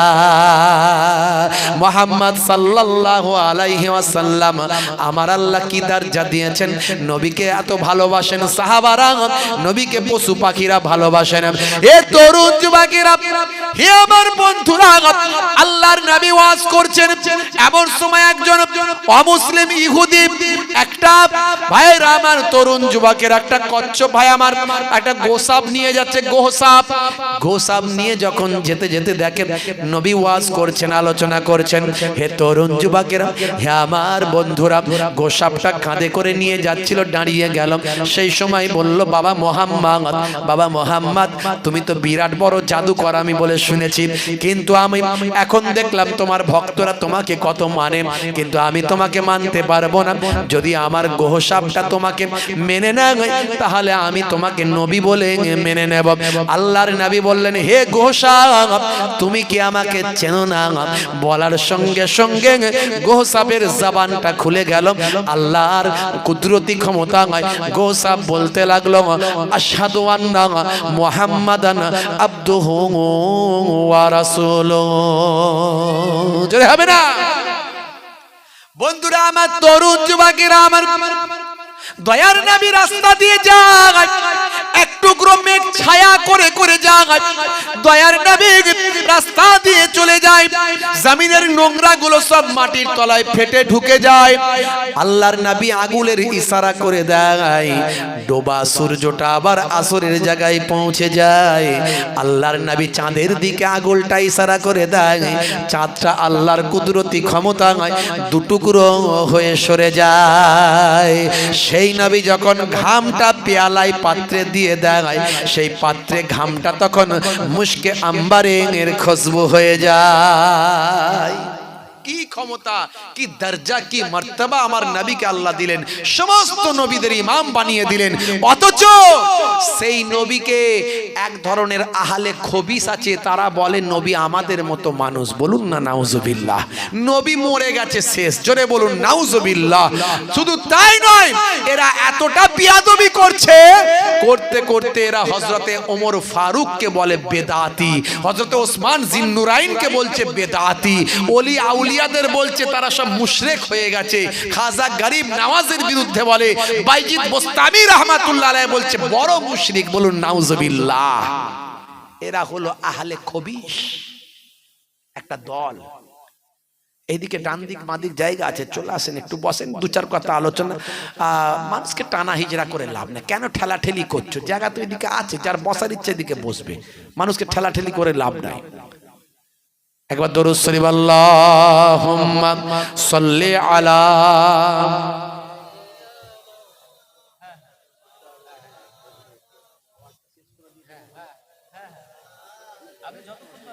কষ্ট হচ্ছে আপনাদের?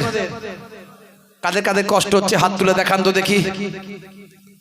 কেউ হাত তোলে না, সব মন দিয়ে শুনছে মনে হচ্ছে। হিরিকে লোক পাইনি তো? হ্যাঁ, আচ্ছা একবার তাকবীর দাও দেখি। নারে তাকবীর।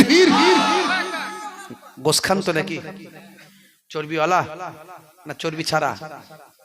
চর্বিওয়ালা খান তো টেম্পার কই? টেম্পার থাকবে তো বাম্পার কই? জোরসে আওয়াজ দেখি কেমন চর্বিওয়ালা খেয়েছেন। গোস খাবেন, জোস দেখাবেন, মাঝখানে হোঁচটা ঠিক রাখবেন। জোরে সোরে তাকবীর। নারে তাকবীর। জোরে হবে না, পেছন দিকে সবাই তাকবীর দেয় না। ইসলামের গাড়ি কতই উঠবে? 100-এ। কথা ঠিক না ভুল? ইসলামের গাড়ি 100-এ উঠবে। ইসলাম কার ধর্ম? আল্লাহর মনোনীত ধর্ম। ইন্নাদ দীনা ইনদাল্লাহিল ইসলাম, আল্লাহ নিজে কোরআনে বলেছেন। তো সেই ইসলামের গাড়ি 100-এ উঠবে। নারে তাকবীর। আল কোরআনের আলো, আল হাদিসের আলো, শরীয়তের আলো, টিভি সিডির আলো ফসকে বলেছে, ঝোঁকে ঝোঁকে। ভাইরা আমার, টিভি সিডির আলো ঘরে জ্বলছে, জ্বলছে না জ্বলে না? বাপ রে বাপ। বন্ধুরা আমার, খুব সংক্ষেপে ছোট্ট করে, হাতে সময় কম, একেবারে শেষ ফিনিশিং। আল্লাহর নবী মক্কা ছেড়ে মদিনায় গেলেন। 8 বছর থাকলেন। ক বছর? 8 বছর থাকলেন। আমার আল্লাহ বললেন, হে আমার বন্ধু, সময় এসে গেছে। এখন তোমার ভক্ত সবাই, লক্ষ লক্ষ তোমার সাহাবী, তোমার ভক্ত, আমার বন্ধু, এই ভক্তদের নিয়ে যাও, তুমি তোমার মাতৃভূমি আবার জয় করে নাও। জোরে বলুন সুবহানাল্লাহ। জোরে হবে না? আল্লাহর নবী মাতৃভূমি জয় করার জন্য এগিয়ে গেলেন। বন্ধুরা আমার, তরুণ যুবকেরা আমার, সেদিন ইসলামের ঝান্ডাটা দিলেন হযরতে ওমর ফারুকের হাতে। কত কষ্ট করেছেন নবী আমার। দান দান মোবারক শহীদ হয়েছে নবীর এই নামাজকে প্রতিষ্ঠা করার জন্য। সাহাবারা শহীদ হয়েছেন দিন প্রতিষ্ঠা করার জন্য। আর আজকে আমরা বেনামাজি হয়ে গেছি, রাসূলের সুন্নত আমাদের মধ্যে নাই। বুকে একটু ব্যথা লাগে না আমাদের? আল্লাহ তোমার কাছে বলিবারে বার, করুণা আমার উপর করো গো আবার। আল্লাহ তোমার কাছে বলিবারে বার, করুণা আমার উপর করো গো আবার। অষ্টম হিজরি দিনটা এলে, 10ই রমজান সকাল মিলে। অষ্টম হিজরি দিনটা এলে, 10ই রমজান সকলে মিলে। রাসূল আমার রওনা দিলেন মক্কায়। মক্কার পথে সাহাবা নিয়ে 10,000 সাহাবী সঙ্গে তার, 10,000 সাহাবী সঙ্গে তার। মক্কার জালিম কাঁপে থর থর। জোরে হবে না? আল্লাহর নবী সাহাবাদের নিয়ে গেলেন। বুঝতে পারছেন? এমন সময় নবী বলে দিলেন যে কারোর উপর আঘাত নাই, কাউকে কষ্ট দেয়া নাই। যদি কেউ বাধা দিতে আসে প্রতিরোধ করবে। জালেমদের সর্দার ইকরামা এসেছিল। আল্লাহর নবী খালিদ বিন ওয়ালিদকে পাঠিয়েছিলেন। কোন খালিদ বিন ওয়ালিদ? যে খালিদ বিন ওয়ালিদ হলেন ইসলামী ইতিহাসের 1 নাম্বার সেনাপতি, যিনি জীবনে 50টা যুদ্ধ করেছিলেন, একটা যুদ্ধতেও কখনো পরাজিত হননি। জোরে হবে না? আজকে ন্যাটো, ন্যাটো নাম শুনেছেন? ন্যাটো, আমেরিকা যুক্তরাষ্ট্রের নেতৃত্বে পৃথিবীর কতগুলো শক্তিশালী দেশের সৈন্যদের নিয়ে কম্বাইন্ড একটা সৈন্য তৈরি হয়েছে, যে সৈন্যটার নাম দেওয়া হয়েছে ন্যাটো সৈন্য। ন্যাটো, এই ন্যাটোর সিলেবাসে খালিদ বিন ওয়ালিদকে নিয়ে পড়ানো হয়। জোরে বলুন সুবহানাল্লাহ। সেই খালিদ বিন ওয়ালিদ বড় আফসোস করেছিলেন, আল্লাহ গো আমি তো শহীদ হতে চেয়েছিলাম, কিন্তু তুমি আমার শহীদি মওত দিলে না, তুমি আমাকে দোদকে এই বিছানায় মওত দিচ্ছ। বড় আফসোস করে কেঁদেছিলেন। ওনার স্ত্রী তখন বলেছিলেন, হে আমার প্রিয়তম শাওহার স্বামী, আপনার নাম দয়ার নবী দিয়েছেন সাইফুল্লাহ, আল্লাহর তরবারি। তাহলে আপনাকে শহীদ করতে গেলে তো আপনার তরবারিকে ভাঙতে হবে, আপনার তরবারিকে চূর্ণ বিচূর্ণ করতে হবে, আপনাকে পরাস্ত করতে হবে। যাকে নবী বলেছেন আল্লাহর তরবারি, তাকে পরাস্ত করার ক্ষমতা কারো আছে? তাই আপনি শাহাদাতের মওত আপনি পাননি, আপনি গাজী হয়েছেন, আর আল্লাহ আপনাকে কবুল ও মঞ্জুর করে নিয়েছেন। ওনার স্ত্রী ওনাকে ইন্তেকালের সময় এই রকম কথা বলে ওনাকে আশ্বস্ত করেছিলেন। সে খালিদ বিন ওয়ালিদ যখন সামনে পড়ে গেল ইকরামা, তার বাহিনী খালিদ বিন ওয়ালিদ প্রতিরোধ করলেন, কয়েক মুহূর্তের মধ্যে ধুলোর মতো উড়িয়ে দিলেন। আজকে মুসলমান তো আমরা বিড়াল হয়ে গেছি, অ্যাকচুয়ালি মুসলমান হচ্ছে বাঘের জাত, বাঘ, সিংহ, টাইগার, বুঝতে পারছেন? একজন মুসলমান ইমানদার যদি থাকে, 10টা বেঈমান থরথর করে কাঁপে। আর দুর্ভাগ্য এখন সেই ইমানদার লোকই খুঁজে পাওয়া মুশকিল। কথা ঠিক না ভুল? বন্ধুরা আমার, হে তরুণ যুবকেরা, হে আমার বন্ধুরা, শুনে রেখে দিন বাবা, জেনে রেখে দেন, আল্লাহর নবী ঘোষণা করে দিলেন, হে দুনিয়ার মানুষ শুনে রেখে দাও, হে মক্কার মানুষ শুনে রেখে দাও, যারা আজকের দিনে কাবা ঘরে আশ্রয় নেবে তারা নিরাপদ, যারা আজকের দিনে নিজের ঘরে আত্মগোপন করবে তারা নিরাপদ।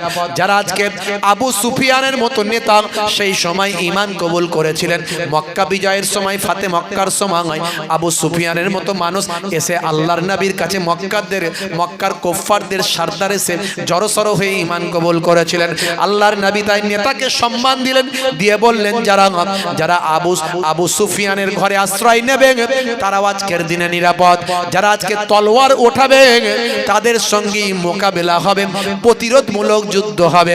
কিন্তু মনে রাখবেন, মক্কার কুরাইশরা যারা নবীকে মেরে ফেলতে চেয়েছিল, আল্লাহর নবী যখন 8 বছর পর মক্কায় ফিরে গেলেন, তাদের যুদ্ধ করার কারণ হিম্মত হলো না।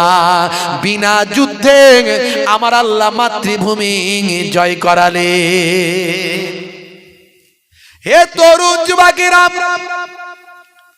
হে আমার বন্ধুরা, খুবই সংক্ষেপ করে বলি, আল্লাহর নবী, আল্লাহ রাসূল কাবা ঘরের সামনে গেলেন, গিয়ে বললেন, বাবারা কাবা ঘরের চাবিটা দাও। চাবিটা ছিল যার কাছে, তিনি হলেন কুফফারদের সরদার, নাম হলো ওসমান বিন তালহা। দরজা খানার চাবিটা দিয়ে দিলেন। আল্লাহর নবী চাবি খোলালেন, কাবা ঘরটা পরিষ্কার করালেন, 360টা খোদাকে ভেঙে মূর্তিগুলো, 360টা স্ট্যাচুকে বাইরে বের করে দিলেন, ভেঙে চুরমার করে দিলেন। কাবা ঘর পরিষ্কার পরিচ্ছন্ন করে নবী আমার বললেন, এই কাবা ঘর আল্লাহ ইবাদতের জন্য করেছেন। পৃথিবীর আদি থেকে আজ পর্যন্ত এখানে ইবাদত হয়েছে, কিন্তু কিছু বছর পয়গম্বর নবী না আসার কারণে ভায়া মাঙার মানুষ এখানে কাবা ঘরে অনেক পাথর বানিয়ে তাদের খোদা বলে মেনেছে, কাবা ঘরকে অপবিত্র করেছে। তাই আজকে কাবা ঘরকে পবিত্র করলাম, কাবা ঘরকে মুক্ত করলাম। হে তরুণ যুবকেরা, হে আমার মুরব্বিয়ানেরা, এতদিন লোকে 360টা খোদা তৈরি করেছিল, আজকে সব খোদা তাদের ফেলে দিয়ে এসব খোদার কোনো শক্তি নাই। খোদা হলেন একজন, আল্লাহ হলেন সর্বশক্তিমান। সে আল্লাহ এক, আল্লাহর ইবাদত চালু হয়ে গেল। কাবা ঘরটা পরিষ্কার করে দিয়ে নবী আমার চোখ ভরা পানি নিয়ে আল্লাহকে সিজদা করে বাইরে বেরিয়ে কাবা ঘরের দরজায় তালা মেরে বললেন, কে আছো বাবা? বাবা বেলাল কোথায় আছো? কাবা ঘরের উপরে উঠে গিয়ে একটু আযান খানা দিয়ে দাও। হযরতে বেলাল হাবশী সাহাবী, বেলাল হাবশী সাহাবী, হযরতে বেলাল তাড়াতাড়ি কাবা ঘরের উপরে উঠে গেলেন। উঠে গিয়ে এবার আযান দেবেন, চিন্তায় পড়ে গেলেন, আমি এতদিন মদিনার জমিন থেকে আযান দিতাম কাবা ঘরের দিকে মুখ করে, আজকে আমি সেই কাবা ঘরের উপরে উঠেছি, কোন দিকে মুখ করে আমি আযান দেব? হযরতে বেলাল দাঁড়িয়ে আছেন, অপেক্ষা করছেন, চিন্তা করছেন। দয়ার নবী বললেন, বেলাল রে, ও বাবা বেলাল, কিসের চিন্তা করছো, আজান কেন দাও না? হযরতে বেলাল বলে, হুজুর এতদিন আমি মদিনা থেকে মক্কার কাবা ঘরের দিকে মুখ করে আজান দিতাম, আজকে সেই কাবা ঘরের উপরে আপনি তুলে দিয়েছেন, আমি কোন দিকে মুখ করে আজান দেব? দয়ার নবী বললেন, বেলাল তুমি কি জানো না আমার আল্লাহ আমাকে কাবারও কাবা বানিয়েছেন, তুমি আমার দিকে মুখ করি আজান দাও। জোরে হবে না? আর জোরে হবে না? বন্ধুরা আমার, তরুণ যুবকেরা আমার, ছোট্ট করে একেবারে বলে দিই, আল্লাহর নবী কাবা ঘরের দরজায় তালা মারলেন, তালা মেরে বললেন, হে আমার সাহাবীরা আছো, মক্কার মানুষেরা আছো, আচ্ছা বলো তো দেখি কে পারবে কাবা ঘরের দায়িত্ব নিতে, কাবা ঘরের দেখভাল করতে, খেদমত করতে, কাবা ঘরের খাদেমটা কে হতে চাও? কে চাও বাবা? কাবা ঘরের চাবিটা কে নেবে? কাবা ঘরের দেখাশোনা করবে। হাজার হাজার সাহাবায়ে কেরাম আছেন, মক্কার মানুষেরা আছেন, কারো হিম্মত হয় না নবীর সামনে দাঁড়িয়ে বলবে আমি কাবা ঘরের চাবিটা নেব। হে তরুণ যুবকেরা, যেখানে আবু বকর সিদ্দিক আছেন, ওমর ফারুক আছেন, ওসমান জিন্নুরাইন আছেন, আলী মুর্তজা আছেন, সেখানে কারো হিম্মত হচ্ছে না হাতটা তুলে কাবা ঘরের চাবিটা নিতে চায়। এ তরুণ যুবকেরা, কিন্তু দয়ার নবী রাহমাতুল লিল আলামিন সরকার দু জাহান সুলতান মদিনা আমার আপনার বিশ্ব নবী, দয়ার নবী, নূর নবী বারবার যখন বলছেন কে নেবে বাবা, কে নেবে, তাই কেউ যদি হাত না তুলে বিয়াদবি হবে, এ কথা চিন্তা করে হযরতে আবু বকর সিদ্দিক রাদিয়াল্লাহু তাআলা আনহু হাতটা তুলে দিলেন। দেওয়ার পরে আল্লাহর নবীকে বললেন, ইয়া রাসূলুল্লাহ, হাবিবাল্লাহ, আমি আপনার সুখের সাথী, দুঃখের সাথী, আমি আপনার হিজরতের সাথী, আমি আপনার গারে সুরের সাথী, আমি আপনার সুখে দুঃখের সাথী, আমি আবু বকরকে যদি কাবা ঘরের চাবি দেন, তাহলে আমি কাবা ঘরটা দেখাশোনার দায়িত্বটা আমি আবু বকর গ্রহণ করব। কিন্তু মনে রাখবেন, আল্লাহর নবী কাবা ঘরের চাবিটা আবু বকরের হাতে দিলেন না। হযরতে ওমর ফারুক, আবার নবী বললেন কে নেবে? নিরুপায় হয়ে ওমর ফারুক হুজুর হাত তুলেছেন। বারবার নবী বলছেন বিয়াদবি হবে। কোন ওমর ফারুক? যে ওমর ফারুকের কথা নবী বলেছেন, লাউকানা বাদি নবিয়ুন লাকানা আমার, আমার পরে যদি আল্লাহ কাউকে নবী বানাতেন তো হযরতে ওমর নবী হয়ে যেত। সেই ওমর ফারুক হাত তুলে বলছে, হুজুর আমাকে দিন। আল্লাহর নবী হযরতে ওমরকেও চাবিটা দিলেন না। হে তরুণ যুবকেরা, কিন্তু নবী আমার বলা বন্ধ করেননি। বন্ধুরা আমার, তরুণ যুবকেরা আমার, হে আমার মুরব্বিয়ানেরা শুনে রেখে দেন। বন্ধুরা আমার, তরুণ যুবকেরা আমার, হযরতে ওসমান জিন্নুরাইন বললেন, ইয়া রাসূলুল্লাহ, হাবিবাল্লাহ, আমি ওসমানকে আপনি কাবা ঘরের চাবিটা দেন, আমি আপনার জামাতা, আমাকে আপনি এত সম্মান দিয়েছেন, ভালোবেসেছেন, আপনি বলেছেন ওসমান হলো জান্নাতের বন্ধু, ওসমান হলো আমার জান্নাতের বন্ধু, সে আমি ওসমানকে আপনি কাবা ঘরের চাবিটা দেন, আমি কাবা ঘরের দেখভালটা করব, কাবা ঘরের খেদমতটা করব। হে তরুণ যুবকেরা, হে আমার বন্ধুরা, শুনে রেখে দিন বাবা, জেনে রেখে দেন। হে মুসলমান, এমন সময় দেখতে পাওয়া যায় আল্লাহর নবী হযরতে ওসমান জিন্নুরাইনকে কাবা ঘরের চাবিটা দিলেন না। হে তরুণ যুবকেরা, হে আমার বন্ধুরা, আল্লাহর নবী কিন্তু বলা বন্ধ করেননি। এরপর দেখতে পাওয়া যায় নবী যখন আবার বলছেন, নিরুপায় হয়ে এবার 4 নম্বর সাহাবী হযরতে আলী মুর্তজা কারামাল্লাহু ওয়াজহু হাতটা তুললেন। দেখে দাও না ড্রাইভার। হযরতে আলী মুর্তজা কারামাল্লাহু ওয়াজহু হাতটা তুললেন। কোন আলী? যে আলী মুর্তজা কারামাল্লাহু ওয়াজহু সম্পর্কে আল্লাহর নবী বলেছেন, হে দুনিয়ার মানুষ শুনে রেখে দাও, আনা মদিনাতুল ইলমি ওয়া আলিয়ুন বাবুহা, আমি হলাম ইলমের শহর, আর সেই শহরের দরজা হলেন হযরতে আলী মুর্তজা। জোরে হবে না? আরে জোরে হবে না? ফারিস্তা জিবরাইল আলাইহিস সালাম এসে আল্লাহর নবীকে বলছেন, হুজুর, হুজুর, আপনি ইলমের শহর, এতে লা শাক্কা, কোনো সন্দেহের অবকাশ নাই। কিন্তু হযরতে আলীকে আল্লাহ এমন কি ইলম দিয়েছেন যে আপনি বললেন সেই শহরের দরজা। আল্লাহর নবী বললেন, ভাই জিবরাইল, আমার আলীকে তাহলে টেস্ট করে নিন, পরীক্ষা করে নিন। হযরত জিবরাইল ফেরেশতা মানুষের সুরাত নিয়ে মুসাফির হালাতে রাস্তায় হযরতে আলী মুর্তজার সঙ্গে মুলাকাত। হযরতে আলী মুর্তজাকে মুসাফির হালাতে মানুষের সুরাতে গিয়ে সালাম দিয়ে বলছেন, ভাই আলী, আপনি এত বড় একজন যোগ্য সাহাবী, আল্লাহ আপনাকে এত সম্মান দিয়েছেন। দয়ার নবী কি বলেছেন আমি শুনেছি। দয়ার নবী বলেছেন, আমি ইলমের শহর আর হযরতে আলী সেই শহরের দরজা। ভাই আলী, আপনার কাছে একটা কথা জানতে চাই, আল্লাহ আপনাকে এত ইলম দিয়েছে, আপনি একটু বলুন না ভাই আলী, একটু বলুন না, ফেরেশতা জিবরাইল আলাইহিস সালাম এখন কোথায়? ফেরেশতা জিবরাইল কোথায়? নিজেই তো সামনে মানুষের সুরাত, কিন্তু গিয়ে টেস্ট করছে, বিদ্যা ইলমের টেস্ট করছে। হে তরুণ যুবকেরা, হে আমার বন্ধুরা, শুনে রেখে দিন বাবা, জেনে রেখে দেন। হে মুসলমান, একটুখানি লক্ষ্য করুন বাবা, এমন সময় দেখতে পাওয়া যায় হযরতে আলী মুর্তজা কারামাল্লাহু ওয়াজহুম সেই সময় হে তরুণ যুবকেরা, নিজের চক্ষুখানা বন্ধ করলেন, বাহ্যিক চক্ষুখানা বন্ধ করে কলবের চোখখানা খুলে ফেললেন। হে তরুণ যুবকেরা, কলবের চোখখানা খুলে হযরতে আলী মুর্তজা কারামাল্লাহু ওয়াজহু সেই সময় দেখতে পাওয়া যায় দয়ার নবী, আল্লাহর নবী, আখিরি জামানার পয়গম্বরের ভাই আমার, যিনি একজন চাচাতো ভাই ছিলেন এবং জামাতা ছিলেন বাবা, দয়ার নবী আখিরি জামানার পয়গম্বরের ভাই আমার, মহাব্বতের সাহাবী ছিলেন হযরতে আলী। অন্তরের চোখখানা খুললেন, বাহ্যিক চোখখানা বন্ধ করলেন, মাথাটা একবার আকাশের দিকে তুললেন, মাথাটা একবার জমিনের দিকে নামালেন, মাথাটা একবার ডান দিকে ঘোরালেন, মাথাটা একবার বাম দিকে ঘোরালেন, মাথাটা একবার সামনে দিকে, চোখ বন্ধ করে মাথাটা সোজা করলেন, আর বলে দিলেন, ভাই জিবরাইল, ও ভাই জিবরাইল, আপনি মানুষের সুরাতে আমার সামনে হাজির। জোরে হবে না? আর একটু জোরে হবে না?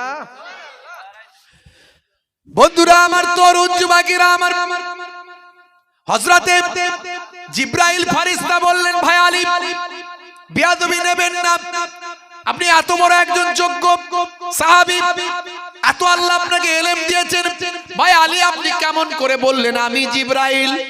সেই সময় হযরতে আলী মুর্তজা কারামাল্লাহু ওয়াজহু বললেন, এটা আমার নবীর দোয়া, আমাকে আল্লাহ সেই ইলম দিয়েছেন, তাই তো আমি বলতে পেরেছি ভাই জিবরাইল।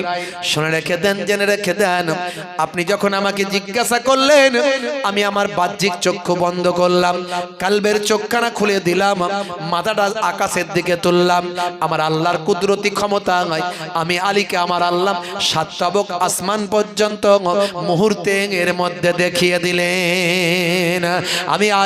আমি আলী তখন দেখলাম ভাই, সমস্ত সবকিছু দেখলাম, কিন্তু জিবরাইল ফেরেশতাকে দেখতে পেলাম না। হে তরুণ যুবকেরা, আমি আমার মাথাটাকে জমিনের দিকে নামালাম, জমিনের দিকে একবার মাথাটাকে নামালাম, আমার আল্লাহ মুহূর্তের মধ্যে 7 তাবক জমিন পর্যন্ত দেখিয়ে দিলেন, কিন্তু আমি হযরতে জিবরাইল ফেরেশতাকে দেখতে পেলাম না। ডান দিকে কাত করলাম, সব আল্লাহ দেখালেন, কিন্তু জিবরাইল ফেরেশতা নাই, সব দেখলাম। বাম দিকে কাত করলাম, সব দেখালেন আল্লাহ, জিবরাইল ফেরেশতাকে পেলাম না। মনে মনে করলাম সবাইকে দেখতে পেলাম, সবাইকে দেখা হলো, কিন্তু একজন মানুষকে দেখা হলো না। আমার সামনে যে মানুষটা আছে সে মানুষটাকে ভালো করে দেখা হলো না। আমি আমার কলবের চোখ দিয়ে মাথাটা সোজা করলাম, আমি চিন্তা করলাম, সব দেখে নিলাম, সবাইকে পেলাম, জিবরাইলকে পেলাম না। এই মানুষটা কে আমার সামনে আছে, একটু দেখা দরকার। আমি আমার বাহ্যিক চোখগুলো বন্ধ করে অন্তর চোখ দিয়ে যখন সোজা করে মাথাটা তুললাম, এমন সময় আমার আল্লাহ আমাকে দেখালেন, আমার সামনেই তো ফেরেশতা জিবরাইল মানুষের সুরাতে হাজির। জোরে হবে না? সেই হযরতে আলী মুর্তজা হাত তুললেন, হুজুর আমাকে কাবা ঘরের চাবি দেন। আমাকে দেওয়া মানে আপনার কুরাইশ খানদানে থাকবে, আপনার খানদানের মধ্যেই থাকবে, আহলে বায়াতের খানদানের মধ্যে চাবি থাকবে।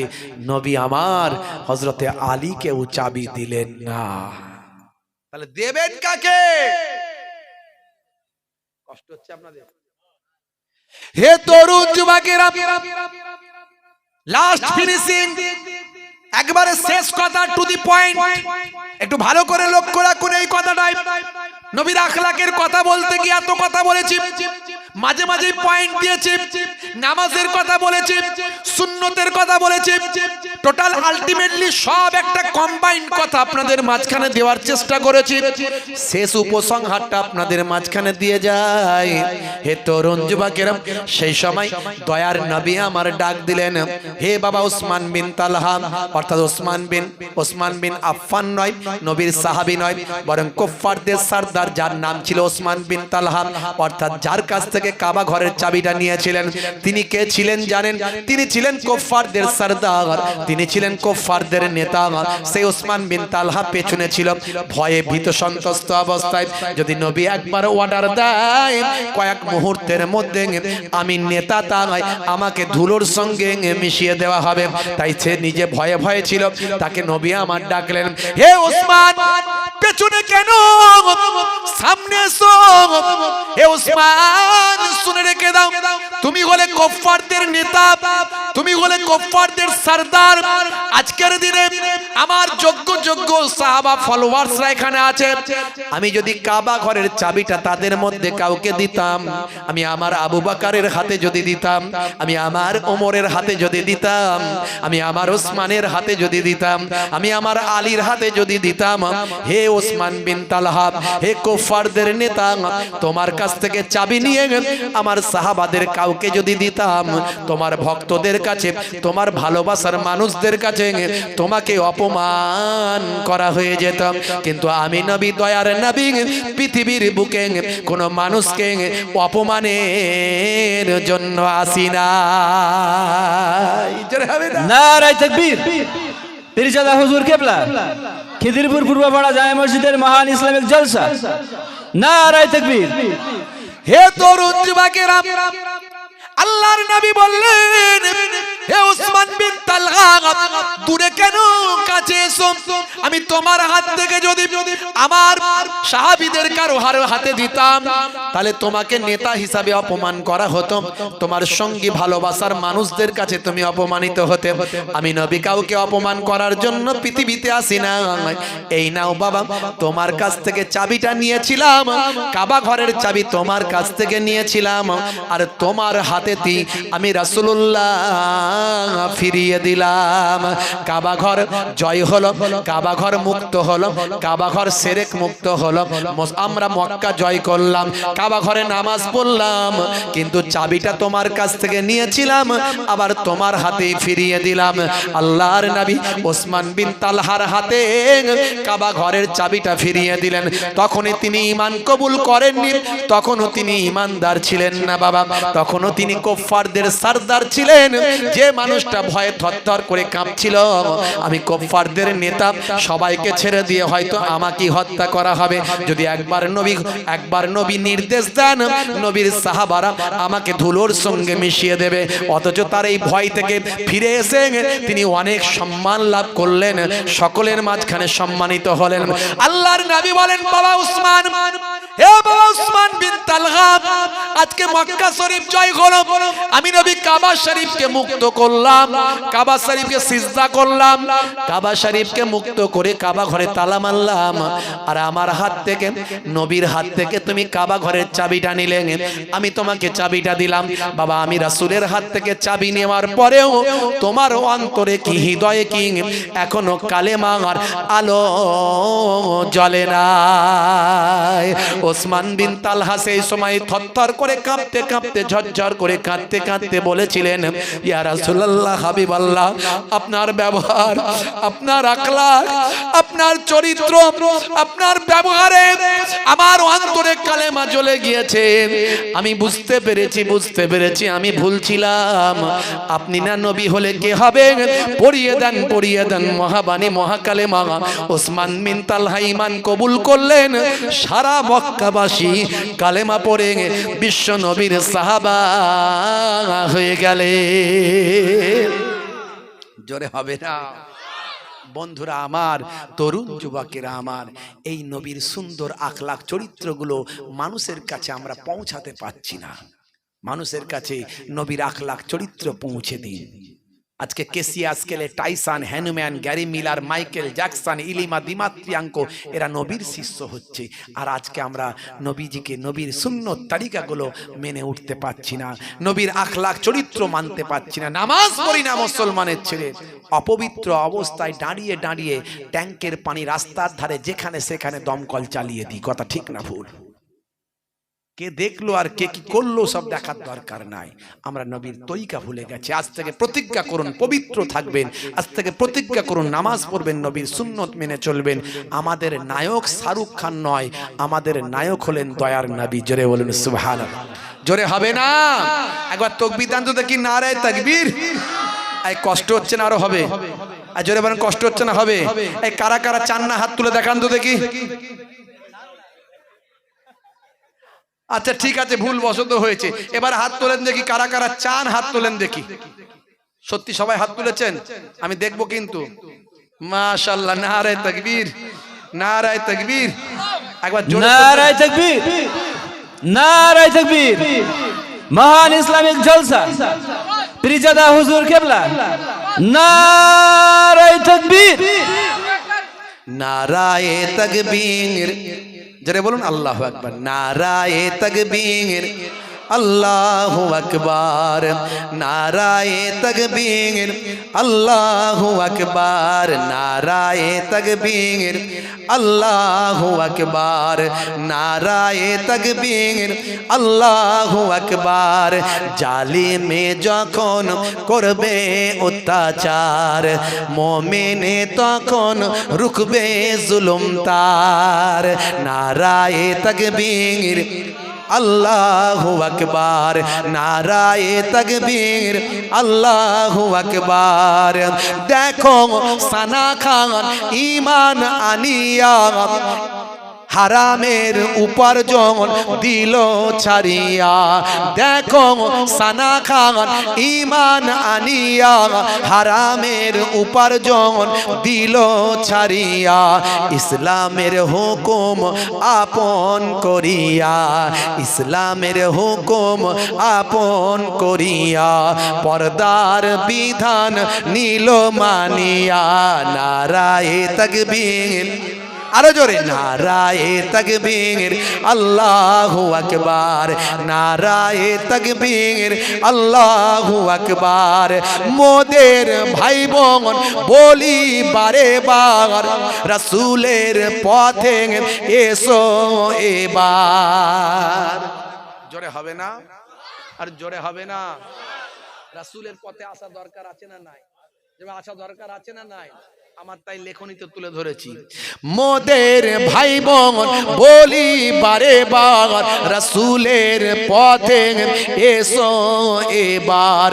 সুদ ঘুষ জেনা ছাড়ো ব্যভিচার, সুদ ঘুষ জেনা ছাড়ো ব্যভিচার। মুখেতে তোলো ধ্বনি আল্লাহর। নারায়ে তাকবীর, জোরে হবে না? নারায়ে তাকবীর, আল্লাহু আকবার, নারায়ে তাকবীর, আল্লাহু আকবার। শেষ ছন্দ। হে যুবকেরা, ভালো করে লাইনটা মনে রাখবে। না শাহরুখ না সালমান তোমার নায়ক আর। আবার বলছি, না শাহরুখ না সালমান তোমার নায়ক আর, তোমার নায়ক নবী মুহাম্মদ। জোরে হবে না? আর জোরে হবে না? না শাহরুখ না সালমান তোমার নায়ক আর, তোমার নায়ক নবী মুহাম্মদ। যার ভক্ত 200 কোটি মুসলমান। জোরে হবে না? আর জোরে হবে না? যার ভক্ত 200 কোটি মুসলমান। কেসিয়া স্কেলে মাইকেল জ্যাকসন। জোরে হবে না? নারায়ে তাকবীর, আল্লাহু আকবার, নারায়ে তাকবীর, আল্লাহু আকবার, নারায়ে তাকবীর, আরো জোরে নারায়ে তাকবীর আল্লাহু আকবার, নারায়ে তাকবীর আল্লাহু আকবার, নারায়ে তাকবীর। আরে জোরে হবে না? নারায়ে তাকবীর।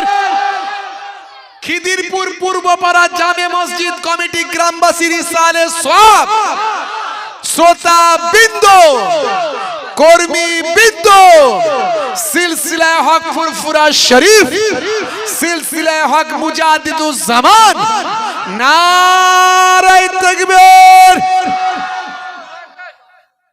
2 বছর আগে দাওয়াত করেছিল ভাইরা, 2 বছর পরে এসেছি। বুঝতে পারছেন? আল্লাহ আনিয়েছে, আপনাদের কষ্ট বেশি হয়ে গেল বেশি। 2 বছর পরে পেয়েছেন ভাই, একটু আমি বেশিও বলে ফেলেছি, আপনারা বেশি শুনেছেন, হয়তো কষ্ট হয়ে গেছে। আর নয়, ওই ভাই মাশাআল্লাহ। তো ভাইরা আমার, যাই হোক বিদায় নেব।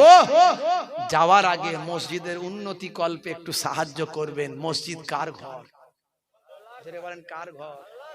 আওকাত থাকলে 10 টাকাও সাহায্য করবে। এই 10 টাকাটা 10 টাকা থাকবে না, 10 লক্ষ টাকা দান করার সওয়াব হয়ে যাবে। তবে হ্যাঁ, কার হবে? যার দেওয়ার ক্ষমতা নাই সে 10 টাকা দিয়েছে তাই, কিন্তু যার ক্ষমতা আছে তাকে বেশি দিতে হবে। আর যদি দান দেওয়ার ভয়ে কেউ পালায়, আল্লাহ নারাজ হবে। আল্লাহ বলবে তুই আমার ঘরেতে দান দেওয়ার ভয়ে পালিয়ে গেলি। হাজী নাসির হোসেন সাহেব 1000 টাকা নগদ দিলেন। জোরে বলুন আল্লাহুম্মা আমিন। বলুন না আল্লাহুম্মা আমিন। নারে তাকবীর। আর 2-1 ভাই 100 করে 20 টাকা, আরো কিছু টাকা আমার আচ্ছা বাচ্চা ছেলেটা দাদু জানের জন্য, আরো আত্মীয়দের জন্য আরো 400 টাকা পরে দেবে। নাম বল।